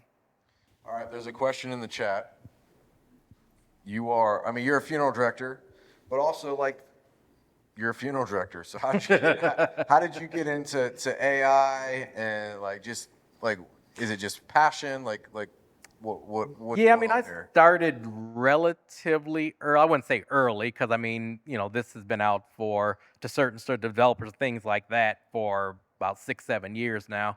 But I got into it when it was first released, the first model of GPT that was first publicly released, and then I got in with the team that taught me a lot about it. I started using Claude with Anthropic's Claude a lot, and I'm a tech nerd myself. I always have been. So this was just, something commonplace for me. But I know I moved through this quickly today just as a matter of time, but there's so much more that I can go over with you guys. So if there's any questions you have, feel free to email me, call me. I'd love to have conversations with you. Well, and also that last link posted in the chat is the opt-in page. So if you just go in there, put your information in, you're going to be able to connect with Antonio that way as well, which I would encourage you to do. I've learned a lot from him, and we've jammed on a lot of different, how would this work? How would that work? Projects and stuff. So I appreciate you taking the time away from your business. You run a massive funeral home with a huge team. So to be able to pop down here for a couple days. Also tomorrow, you're going to be on a panel with Jen Graziano and talking about licensing and things that need to be changed and licensing to get more folks into death care. So I appreciate you, man. Any closing remarks on Just this? Don't be afraid to use it. Now, you're not going to break these things. And then with the custom GPT, I've had people say, last year when I put the first version of the prompt optimizer out, they said, oh, well, I don't want to use that because I don't want you to see what I'm doing. That's not how it works. You build the custom GPT, but that's it. The data that's put in, you don't get to see that. You just build it. So just get in there, play around with the stuff. There's things that people don't even know about, like tasks. Did you know that now GPT can email you daily reminders about things? People aren't realize about that. So just get in there, explore. If you go on the QR code, I have AI news curator. That'll be in there too in the email. So if you want to just keep up on AI news, but you don't want to search for it, it'll send you a daily email of the hottest news that's out now. So just get into it as much or as little as you want, but just stay up on top of it. That's it. Use it. Figure it out. Use tools like this to start dabbling in it and figuring it out. And then you also work with funeral homes and owners and organizations one-on-one on this stuff as well as other business things. So how can people connect with you? Can they scan that QR code and have some of those conversations as well? Yep, most certainly. Just scan the QR code. You'll get an automatic email from my team with some takeaways and giveaways for today. And then you can use that same email to email me back, and let's keep the conversation going. Awesome. Thank you, man. Appreciate Good deal. you. Thank you. All right. Well, thank you to everybody online. That wraps day one, but some housekeeping real quick before you leave. There's been a lot of questions. We've got emails about recording. This was recorded. We will distribute recording in the next few days for both days, so you can go back, watch any panels, any sessions that you missed. We'll also be chopping this panel by panel and uploading to YouTube, distributing through Connecting Directors, distributing through social. All of the panelists will also get all of those resources and probably be distributing those to their customer sets as well. So thank you. We have 1,500 people registered now. So this has to be the largest virtual event in death care. So pat yourself on the back for making the time to be a part of this today.